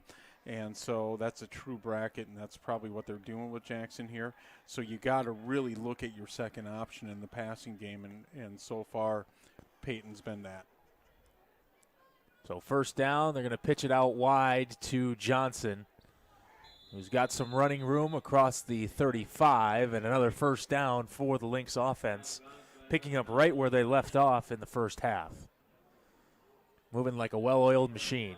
And they do. They need to separate this scoreboard. Even though it's a 19-point game, you want it at 26 points. You want to just keep on chugging along. Yep. And so far in this football game, in little over 2 quarters, it's been all offense for the Lynx. From the 27-yard line. First down, same play, opposite side, different result, as Johnson is going to be swallowed in the backfield. Lose a yard on the play. Number 45, Aiden Mason on the stop for the Cobblers. And, one other option on this offense is in my belief, is one of the top 2 tight ends in AAA is Vegans, number 15 for the Lynx, too. We've seen last year he was a tremendous weapon over the middle, and it'd be surprising if they don't get him involved sometime in this passing game. He needs to become a weapon for this offense going forward. 2nd and 11. Kolbeck's going to keep it this time. Got a blocker in front. Kolbeck inside the 15, inside the 10. He broke a tackle and he's in. Touchdown, Brandon Valley. That's Joe Kolbeck, the super athlete. And he puts the Lynx an extra point away from the 40 mark. Or you can do that. Yeah. We always say that with the 2. I mean, so far in this game with the 2 players in the backfield with Joe Kolbeck and Tate Johnson, you can just give them the ball and let them work. And Joe Kolbeck's going to be as we go forward, is going to be a tremendous weapon for this offense. Well, he's just a natural athlete. I mean, you put anything, any ball or any stick of sport in his hand, and he is going to be able to do it. He's a good baseball player, obviously a very good basketball player. And we weren't quite sure what we'd expect when he finally got under center, but it's exceeded my expectations so far. I think he's looked just fine. Yeah, I agree, and he's really good when he rolls out. His completions are come from rollout pass, or from him rolling out. He's really super good on the roll, and that kind of, we talk about. So who's really good in the NFL at doing that? And Patrick Mahomes. I'm not calling Joe Colback, Patrick Mahomes by any means. Well, I am. but when you got a player that can get out of the pocket so fast and make the defense concentrate on him, because the linebackers now have to come up on him, that's going to open things. It should open things over the middle, not your deep passes so much, but over the middle. So it's 40-14. See how the Lynx defense fares in this second half after a very interesting second quarter. And a nice return for Darrow as he's out across the 30, down near the 33-yard line, and that is where Gavin Dansby and the rest of the Cobbler offense will come back on the field. Dansby's had some nice throws deep down the field. He's got a touchdown pass today as well. Well, the Lynx went into halftime with a score, and they come out of halftime with a score, and that's huge for the momentum. It kind of killed the momentum, really, for the Cobblers because they scored the last two possessions on offense, that Cobbler offense. So first down. And they're going to pitch it. It's Lane Darrow. And he is down just across the 35-yard line. A couple-yard gain on the play. And they're trying to get Darrow some space. He gashed the Lynx a few times in that second quarter. I'll bring up a 2nd and 8.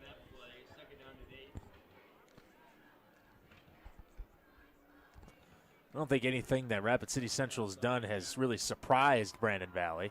I don't think it's surprised their coaches either. But they have had some success. Dansby going deep, and this one is caught. Fought for and caught for a first down. I believe that's Lane Darrow. And again, a big-time pass. That one more of just an improv. Yeah, you can't really blame the defense there. They were there. It's just an athlete going to get the ball, to be honest with you, from the wide receiver position. But, defensively now you're back on your heels again. You got to find some momentum here as the Cobblers are now driving again. So from the 39, just 2 minutes into this second half, Dansby's going to give it off to Darrow. And near the 36-yard line, he's going to be stopped. So they're still trying to establish the running game, even though they've had a lot more success through the air. That's a 3-yard gain, brings up 2nd and 7. But everything's real positive for the Cobblers offense, and you got to have something that's going to bust that confidence or bust that positivity, and somebody needs to come and make a play defensively for the Lynx. 2nd down and 7, I formation once again. Darrow is still in the backfield with Dansby. He's going to throw it, and he's going to try to take off and run with it. Spins away at the 30. He's still going, and he's down to the 25-yard line.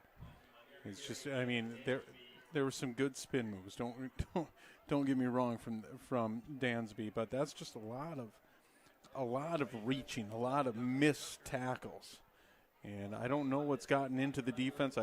You just don't know, but when there's it seems like if somebody's missing a tackle, the whole team's missing a tackle. Yeah, it's just contagious.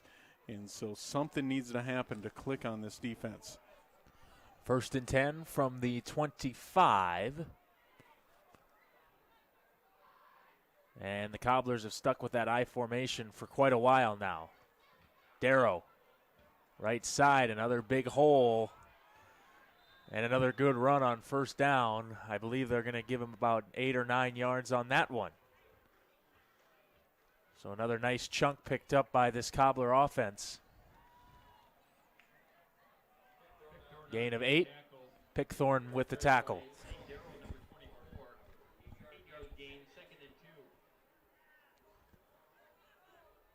So it'll be 2nd and 2 from the 17.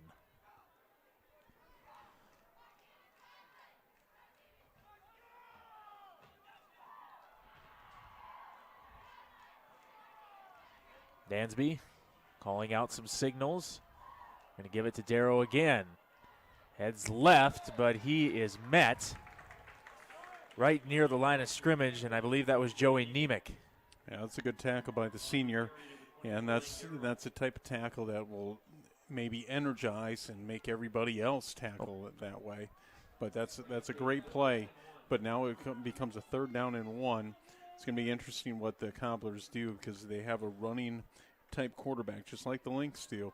And he's completed some big passes, but it's they may try to use his wheels to get to the outside.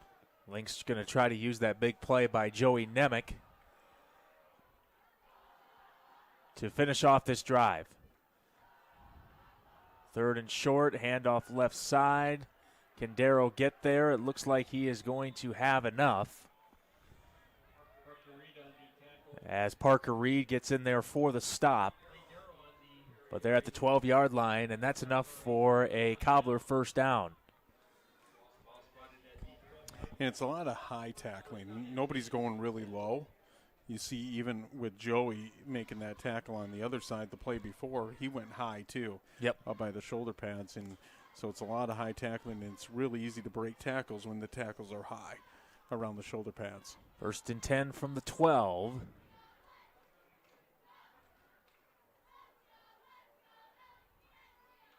Darrow up the gut. Another nice run for the Cobblers to the 5-yard line.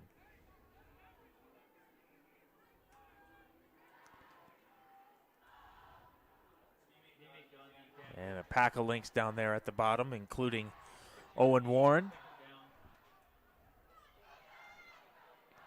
And that was a gain of 5. And they're now at the 6-yard line. Trying to keep this within arm's reach are the Cobblers with Dansby. With an I formation, Darrow in the backfield still. Going to give it to him again. And this time the Lynx were ready for it. They do get a couple of yards, but it's going to be 3rd and 2 from right around the 4-yard line. So it's going to be 4-down territory for the Cobblers. They're going to, if I'm the Cobblers offense here, you utilize that just like the Lynx do with Joe Kovac. You utilize number 3 and how he can get outside the pocket. It's really, I know they want to run the ball, and they've been successful so far in the last quarter and a half of running the ball too. The Lynx have to stay home and watch for that bootleg. 3rd and 2. They give it to Darrow, and he's going to be close. But I think he fell to about the 2-yard line. That is going to be right near the marker. And it is enough for a first down. They're going to move the sticks.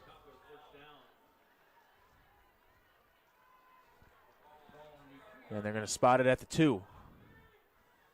This has been a thorough drive by the Cobblers. It's been an almost 6-minute drive so far. 1st and goal from the 2.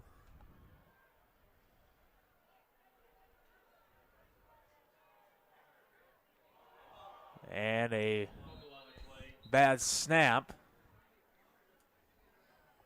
And Dansby was able to fall on top of it. No gain. 2nd and goal.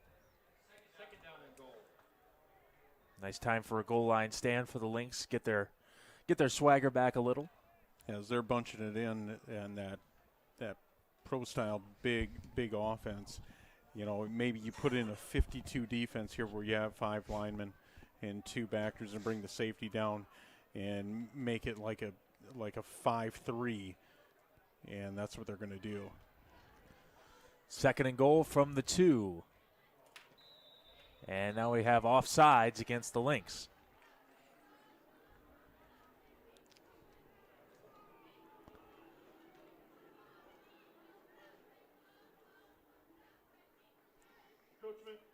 So it gets them a yard closer. They're now at the 1-yard line. With 3:27 to go here in the 3rd quarter, this has been a quarter that has had Rapid City Central holding the ball for a good majority of it after the Lynx scored to make it 40-14. Central trying to answer. Quarterback sneak. No signal yet. Touchdown, Rapid City Central. Other than the kneel down to end the half, that's now 3 possessions in a row that Central has gotten into the end zone. And like Kyle said, 3 possessions in a row and long drives. Yet it seems like every drive had a big pass on it to catapult that offense. And so what do the Lynx do? And they just got to keep on putting points on the board. If it's going to be bad snap. Zach Soderlin, could not handle it, and Parker Reed smacks him down to the turf. And so what happens, the best recipe if your defense is struggling is to continue to put points on the board offensively, and that's what the Lynx offense has done all night. But it's a 20-point ball game, 3:22 to go in the third quarter, so there's a lot of football left to be played out here. And the Lynx have to be careful because it could be, I'm not going to try to jinx them or anything, but it could be a turnover, and then you give it back, and then it's and then all of a sudden it becomes a 2-score game. Yeah. Things can unravel real quick, so you can't take these guys lightly at all. Nope, definitely not. It almost has a kind of a feel of the Green Bay, Minnesota game that we just watched, where every time it kind of looked like the Vikings were going to try and claw back, and then Green Bay got the ball back, and Aaron Rodgers just ran it down their throats. But so we'll see we'll see if this Lynx offense looks anything like that Green Bay offense from last week. A lot of Vikings fans are in panic right now. Going 0-1, panic mode unravels itself. Yeah. Again, not sure if that was an onside attempt or what Rapid City Central was trying to do, but what they did do is they gave the ball to the Lynx already near midfield again. And I think it was a little pooch kick to try to get it to bounce off that up defender, and so we'll see, what the offense capitalizes with great field position. It seems like they've had great field position, all game. Yeah. Special teams wise. Colbeck back out there. Lynx scored 40 points with him at quarterback last week. They've already got 40 this week. They're looking for more. First down, and they're going to give it off. Johnson spins away, keeps the legs churning just shy of midfield. And they're going to give him midfield, which means it's a 4-yard gain. Maybe 3, 2nd and 7.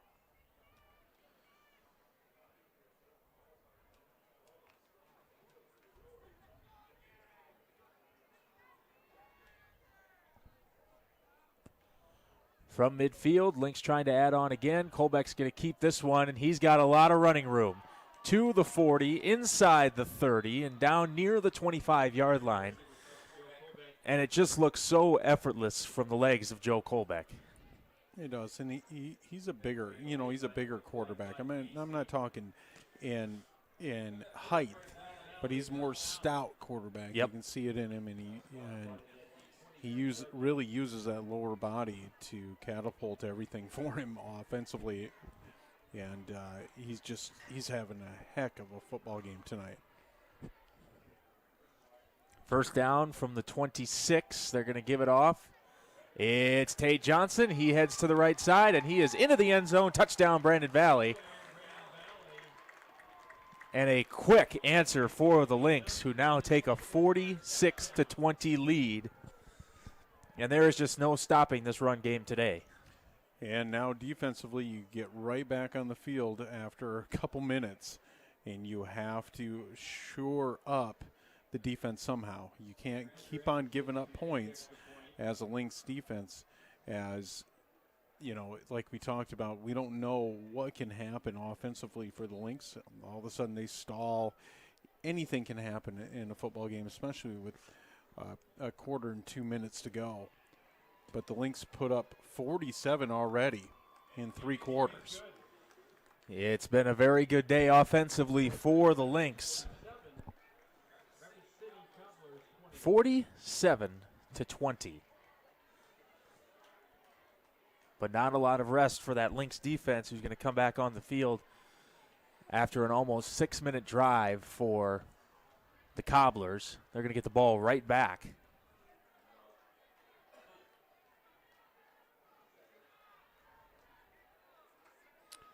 And your Lynx TV sponsors, the anchor sponsors are Avera Medical Group, McGreevy in Brandon, Sanford Clinic, Family Medicine in Brandon, Service First, and Sanford Orthopedics.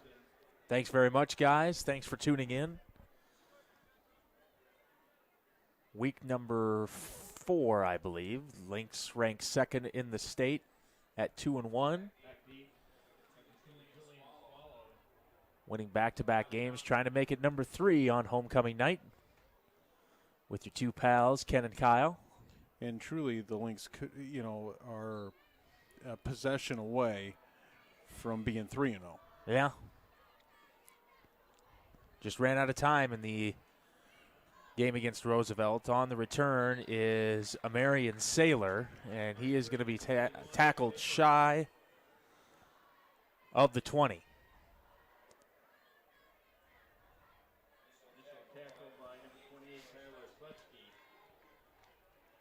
And they're going to spot him right at the 20-yard line, and that is where the Cobblers will start their business, down by 27.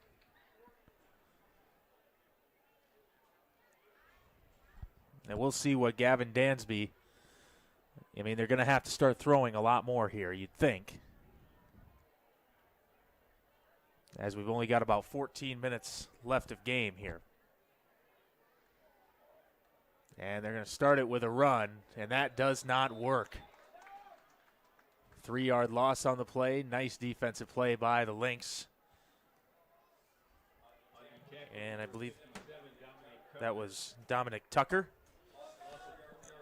He's a smaller defensive tackle, but he uses his speed really well from the defensive tackle position, and he was shot right in there.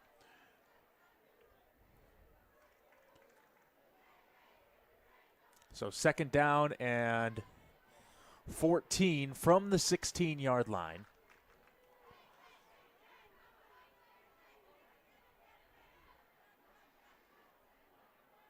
And they're going to give it to Darrow. He gets back to the 19, just short of the original starting line of scrimmage. And we thought they would go to the air, but Nope, it's been not yet. 2 consecutive runs. As they're going to put Jackson Hilton in now at corner. Seems like they're going to put him on number 23, I believe, who they've been going to. They're going to try to bracket him a little bit, or there's a little confusion out there.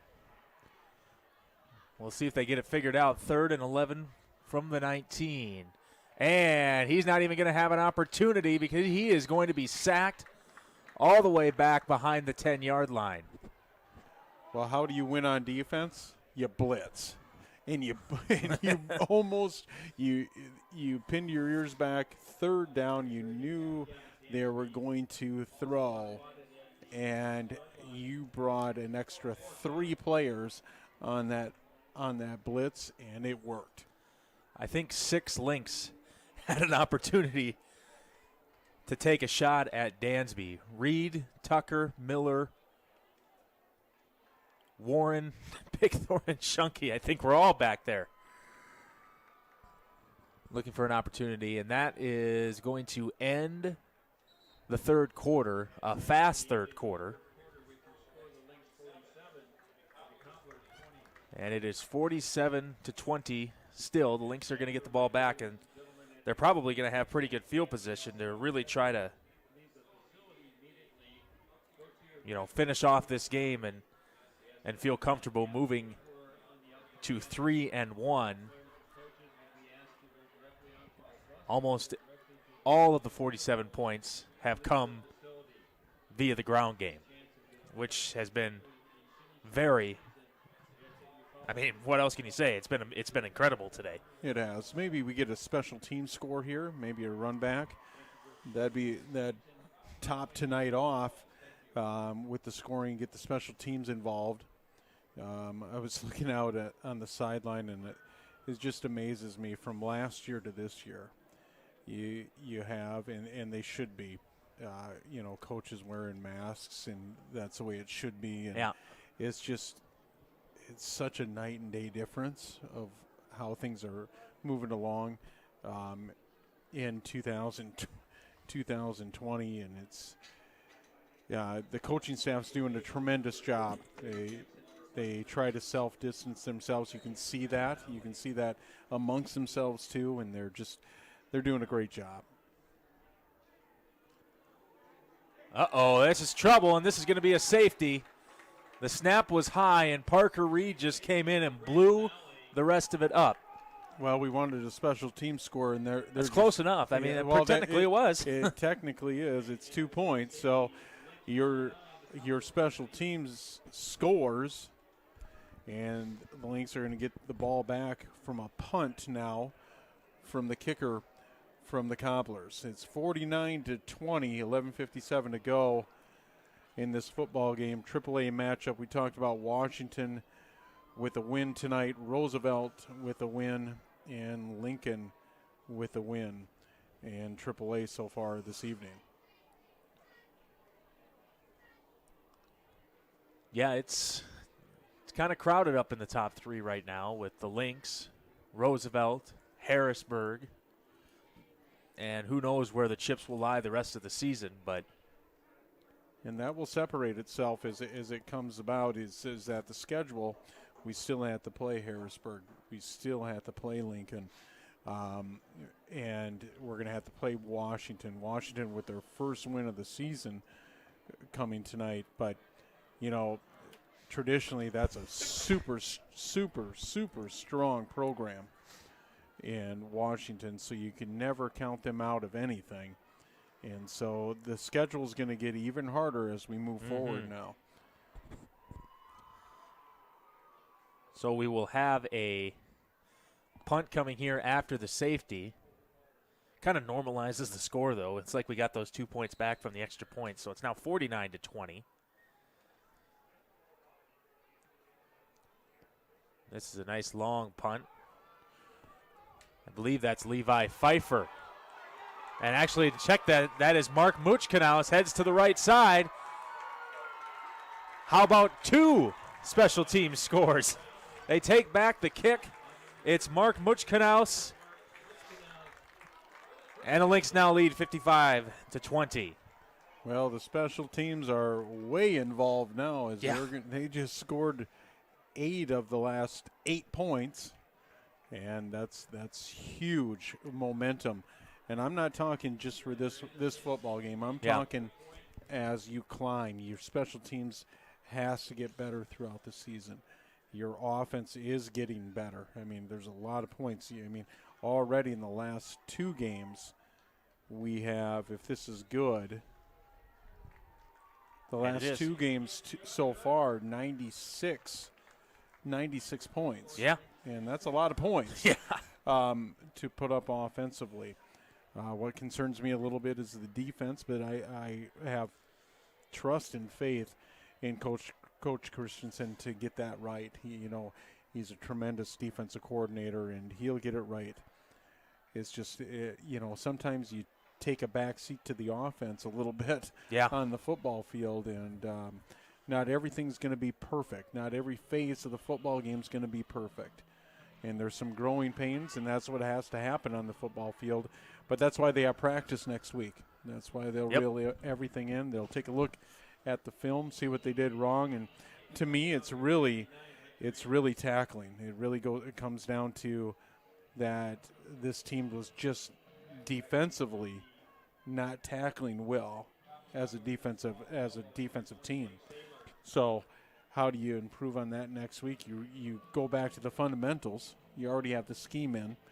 you go back to the fundamentals and you go through tackling drills all week. To make Yeah, that's really been the only issue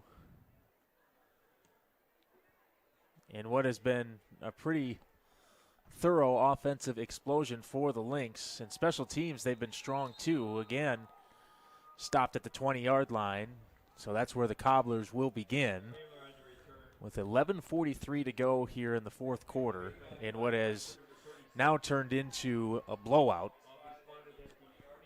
With the Lynx leading by 36.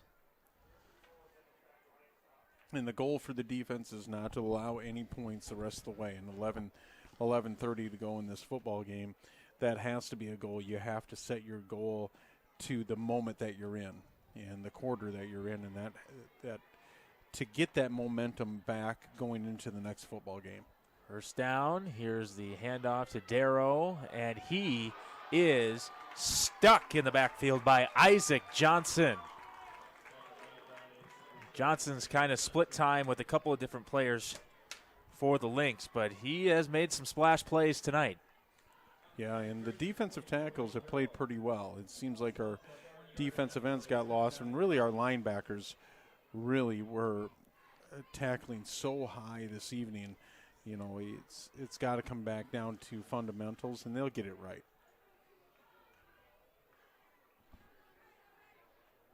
Second and 11.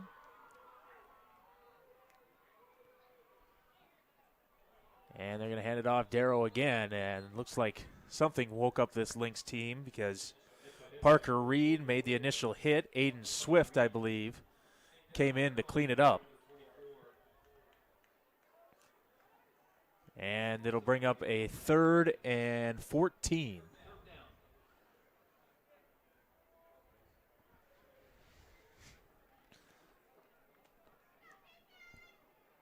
Like number 13, Carson Asdall, coming into the game now at safety, along with Breest. 3rd down and 14, under 10 to play. And there's going to be another sack on the play.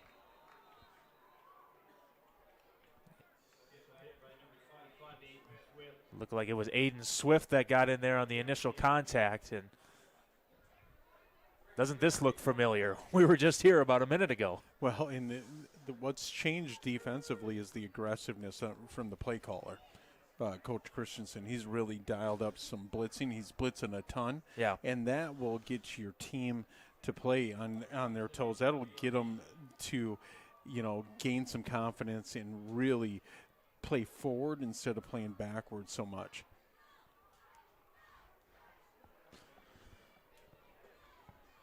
So on a 4th and 23, they're forced to punt. This time they do get the punt away. And looks like they're just going to let this one bounce. Peyton Egan says no thanks, and that the Lynx offense will come back out onto the field again on their own side of the 50. Or excuse me, on the Rapid City Central side of the 50. And we have a new quarterback in is Lucas Slack. We've seen him a bunch this year for the first 2 games. Into the ball game, the sophomore, as Joel Colback's night's going to be done, and I believe Tate Johnson. Tate Johnson's night's more than likely done too, and it looks like Jackson Hilton also. Well earned.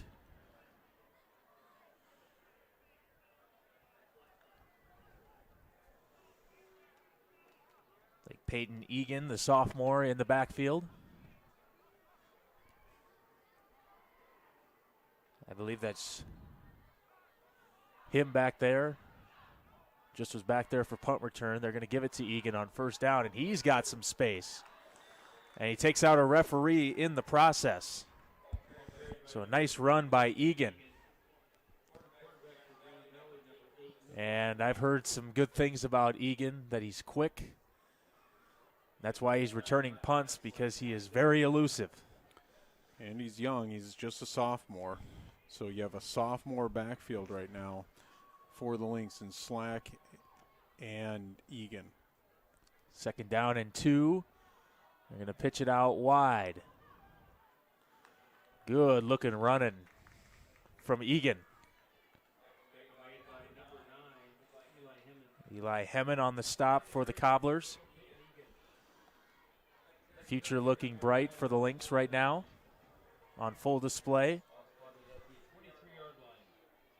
Lynx looking to get into the 60s as they're driving down the field very swiftly, even with Lucas Slack in it. No more Joe Colbeck, no more Tate Johnson.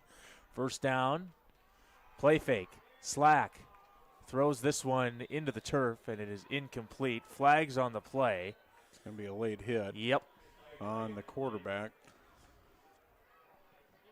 Looks like Kai Jackson is going to be the guilty man for the Cobblers. So that will move the chains again. Pass was intended for number 84, Christian Jefferson.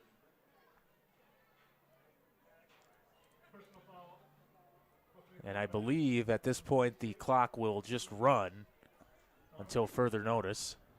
As it should. Yep.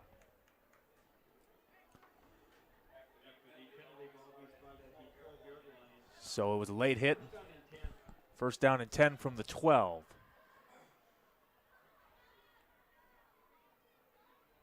Egan in the backfield. They give it to him.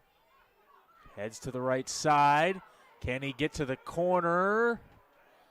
He's inside the 5-yard line. Another good run. Finally tackled by Amarian Saylor. You like the look of Egan. I like it, and yeah. Slack also.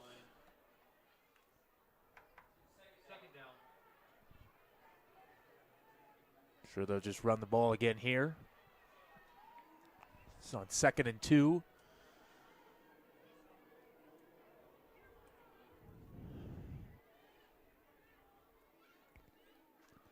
Give it to him again, left side, and he is, looks like he's got enough for the first down, so it's going to be 1st and goal for the Lynx, under 6 to play. I think Joe Colbeck threw, 6, 7 passes? That's about it? Yeah, and that's all they needed. Yeah. It's not going to be like that every time, but I was just thinking even Lucas Slack didn't throw the ball more than probably 10 or 12 times in both of his starts here at home. Slack going to run it himself, and he is in. But there is a flag down late, right before he was crossing the goal line, so we'll check the flag. I believe it's going to be holding. Yeah. And it is going to be against the Lynx. It is a holding penalty. So the Lynx are going to, I'm going to come out and say it. I know you don't like jinxes, but the Lynx are going to move to 3-1.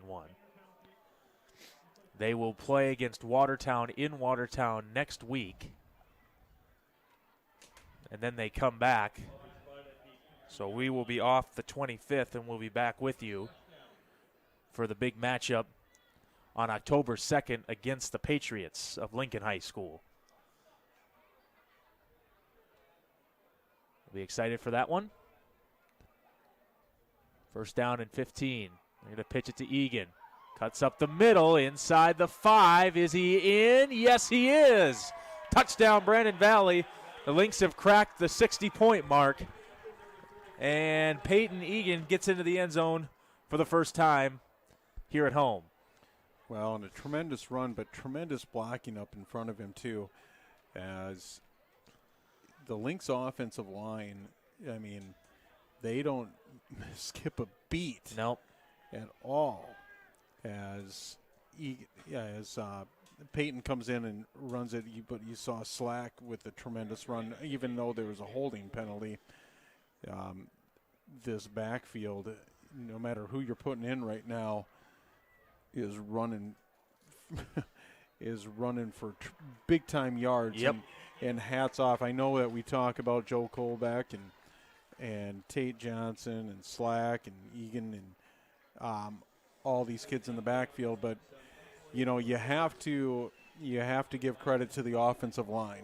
There's Yeah. a reason that there's nobody touching these players in the backfield for at least 7 to 10 yards Yeah. at a pop. And that's just a tribute to your offensive line, and hats off to them. Navarro Shunky, Nate Myers, Brady Koppel, Sam Widola, and Jackson Mullet. That's the moving company up front. And they've been getting it done all year. There's no doubt about that. Good offensive line and a great running back and a quarterback that can run. Well, we saw it today. 63 points, 54 of them came via the offense. And here's the other thing that becomes dangerous is that your safeties cannot come down. Okay, what we saw in Roosevelt, remember the safeties they didn't respect the pass at all. Right. And so against the Lynx offense, and so what's going to happen here is that you gotta respect the throw now, the deep ball with Jackson Hilton. Now these safeties cannot come down and play the run, and now you add another weapon in Peyton Carroll, which he's had a pretty good game tonight too. Yep. From the receiver position. So yeah, this Lynx team looks really good. On first down, pass deep left side is caught, and it is caught by number 85, Liam Porter. He's down the sideline, and he's going to go all the way into the end zone for an 80-yard touchdown. And another big gash on a nice throw by Gavin Dansby, who's had a good night. Well, and we've had some troubles from the corner position tonight. It seems like, and so remember, one of the best corners in the state for the last few years has been Jackson Hilton, and they haven't played him basically at all defensively tonight. And I wonder if that'll change here because they're trying to save him for the offense, and I wonder if that's going to change here coming up. And the extra point sneaks through. So it's now 63 to 27. And again, the Lynx will get the ball back and probably just run the ball gently down the field until they get into the end zone or time runs out. And I really think that the defensive backs, they need a person like Jackson Hilton. Yeah. On that, I know that they don't. Like I said, they don't want to play him on both ends. But remember, even like last year and the year before, when a couple years ago, when we did win a state championship, well, one of the prime players in that run, and even last year's run, was Jesse Steffel. He played both ways, and sometimes you just have to. You have to have a player that does that, and Jackson Hilton can do that. Like I said. To me, going into this year, he was the best corner in the state. Well, you haven't seen him a lot tonight because they really didn't need him, but yet they did need him, okay? Because if the Cobblers, and I think the Lynx have scored on every possession, if I'm right, they have. offensively. And so if the Cobblers would have put up some type of defense tonight, this would be a ball game. And they would have needed a player like Jackson Hilton at the corner position.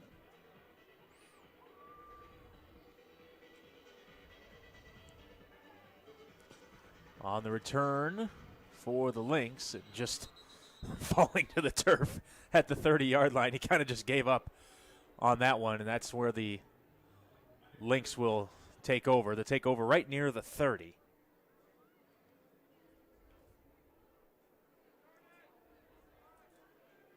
And now we have another new quarterback is Matthew Brown. Yep. Number 10, Matt Brown. He's a junior. He's going to come into the ball game, so now you're going to see the third quarterback come in. 3:27 to go. Brown throws it to the right side, and the pass is caught. And it should be enough for a first down as the pass was caught by Brady Giles.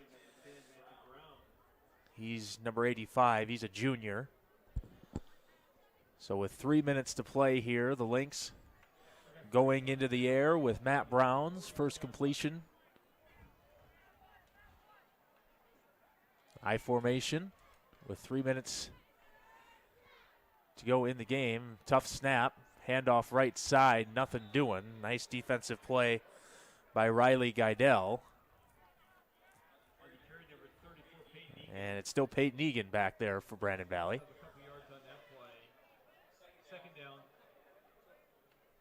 So the Lynx will, like we said, will play Watertown next week. And then they have 3 big matchups in a row. They'll have at home on October 2nd against Lincoln. Then they go on a Saturday evening at 6 o'clock against Washington on the 10th. And then back at it on the 16th at home against Harrisburg. So those are 3 huge games for the Lynx. Here's Egan. It's some running room. Just shy of a first down. He's going to be a couple yards short.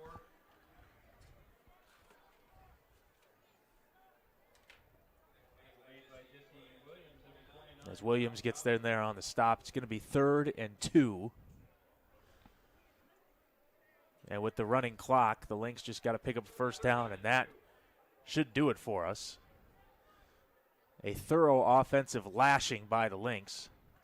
Kind of an offensive explosion for both teams, in fact. Egan heads left, gets a first down across the 40. 90 total points scored tonight. That's a lot of offense. Yes, it is. Because there hasn't been a defensive score at all. Now, there has been a special team score. A couple scores. Yeah. Safety and a touchdown. Everybody like that. So hats off to the special teams unit, too.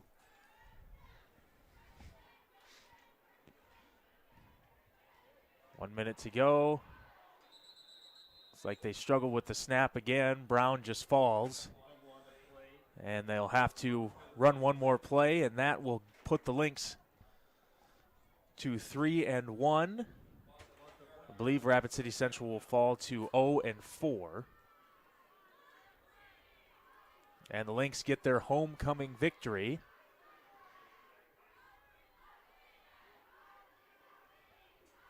And they're just going to hand it off. Good looking run to end the game by Damian Vischer. And that'll do it. The Lynx run all the way up and down the field, and they're going to hold on and win this game 63-27. Can't say much more about it, can you, Ken? No, it was an offensive show. Defensively struggled a little bit for the Lynx, but what matters on the board is a W at the end of the night, and things will work themselves out, I'm sure, at practice this week. But it's good to be 3 and 1, and like you talked about, Kyle, they have a hard schedule coming up here, and it's going to take all of that. But I do like what the Lynx offense is doing, and I do like this Lynx team. Joe Colbeck gets his first win at home as the starting quarterback for the Lynx. Once again, your final score, Brandon Valley Lynx 63, Rapid City Central Cobblers 27. We will see you in 2 weeks. Have a good night.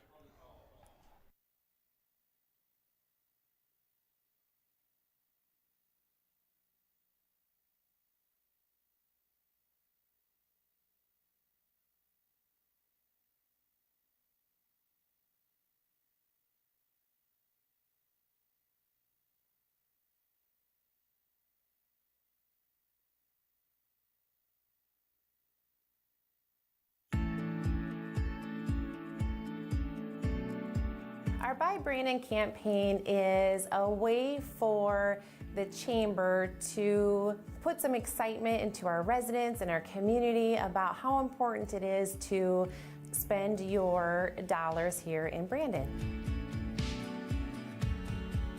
The Buy Brandon campaign is very important for the city of Brandon. Here in South Dakota, most cities rely heavily on sales tax, much more than in other states. Without sales tax, we wouldn't be able to operate. You wouldn't have people plowing your snow. You wouldn't have a police department. You wouldn't have parks or park improvements. So it is essential that people buy in town. The more you buy in town, the more local sales tax comes into our coffers, the more things that we can do to improve your quality of life in Brandon. Last year's Buy Brandon campaign went excellent. We did really good with the sales tax revenue, which now this year we get to reap the rewards of everyone buying Brandon.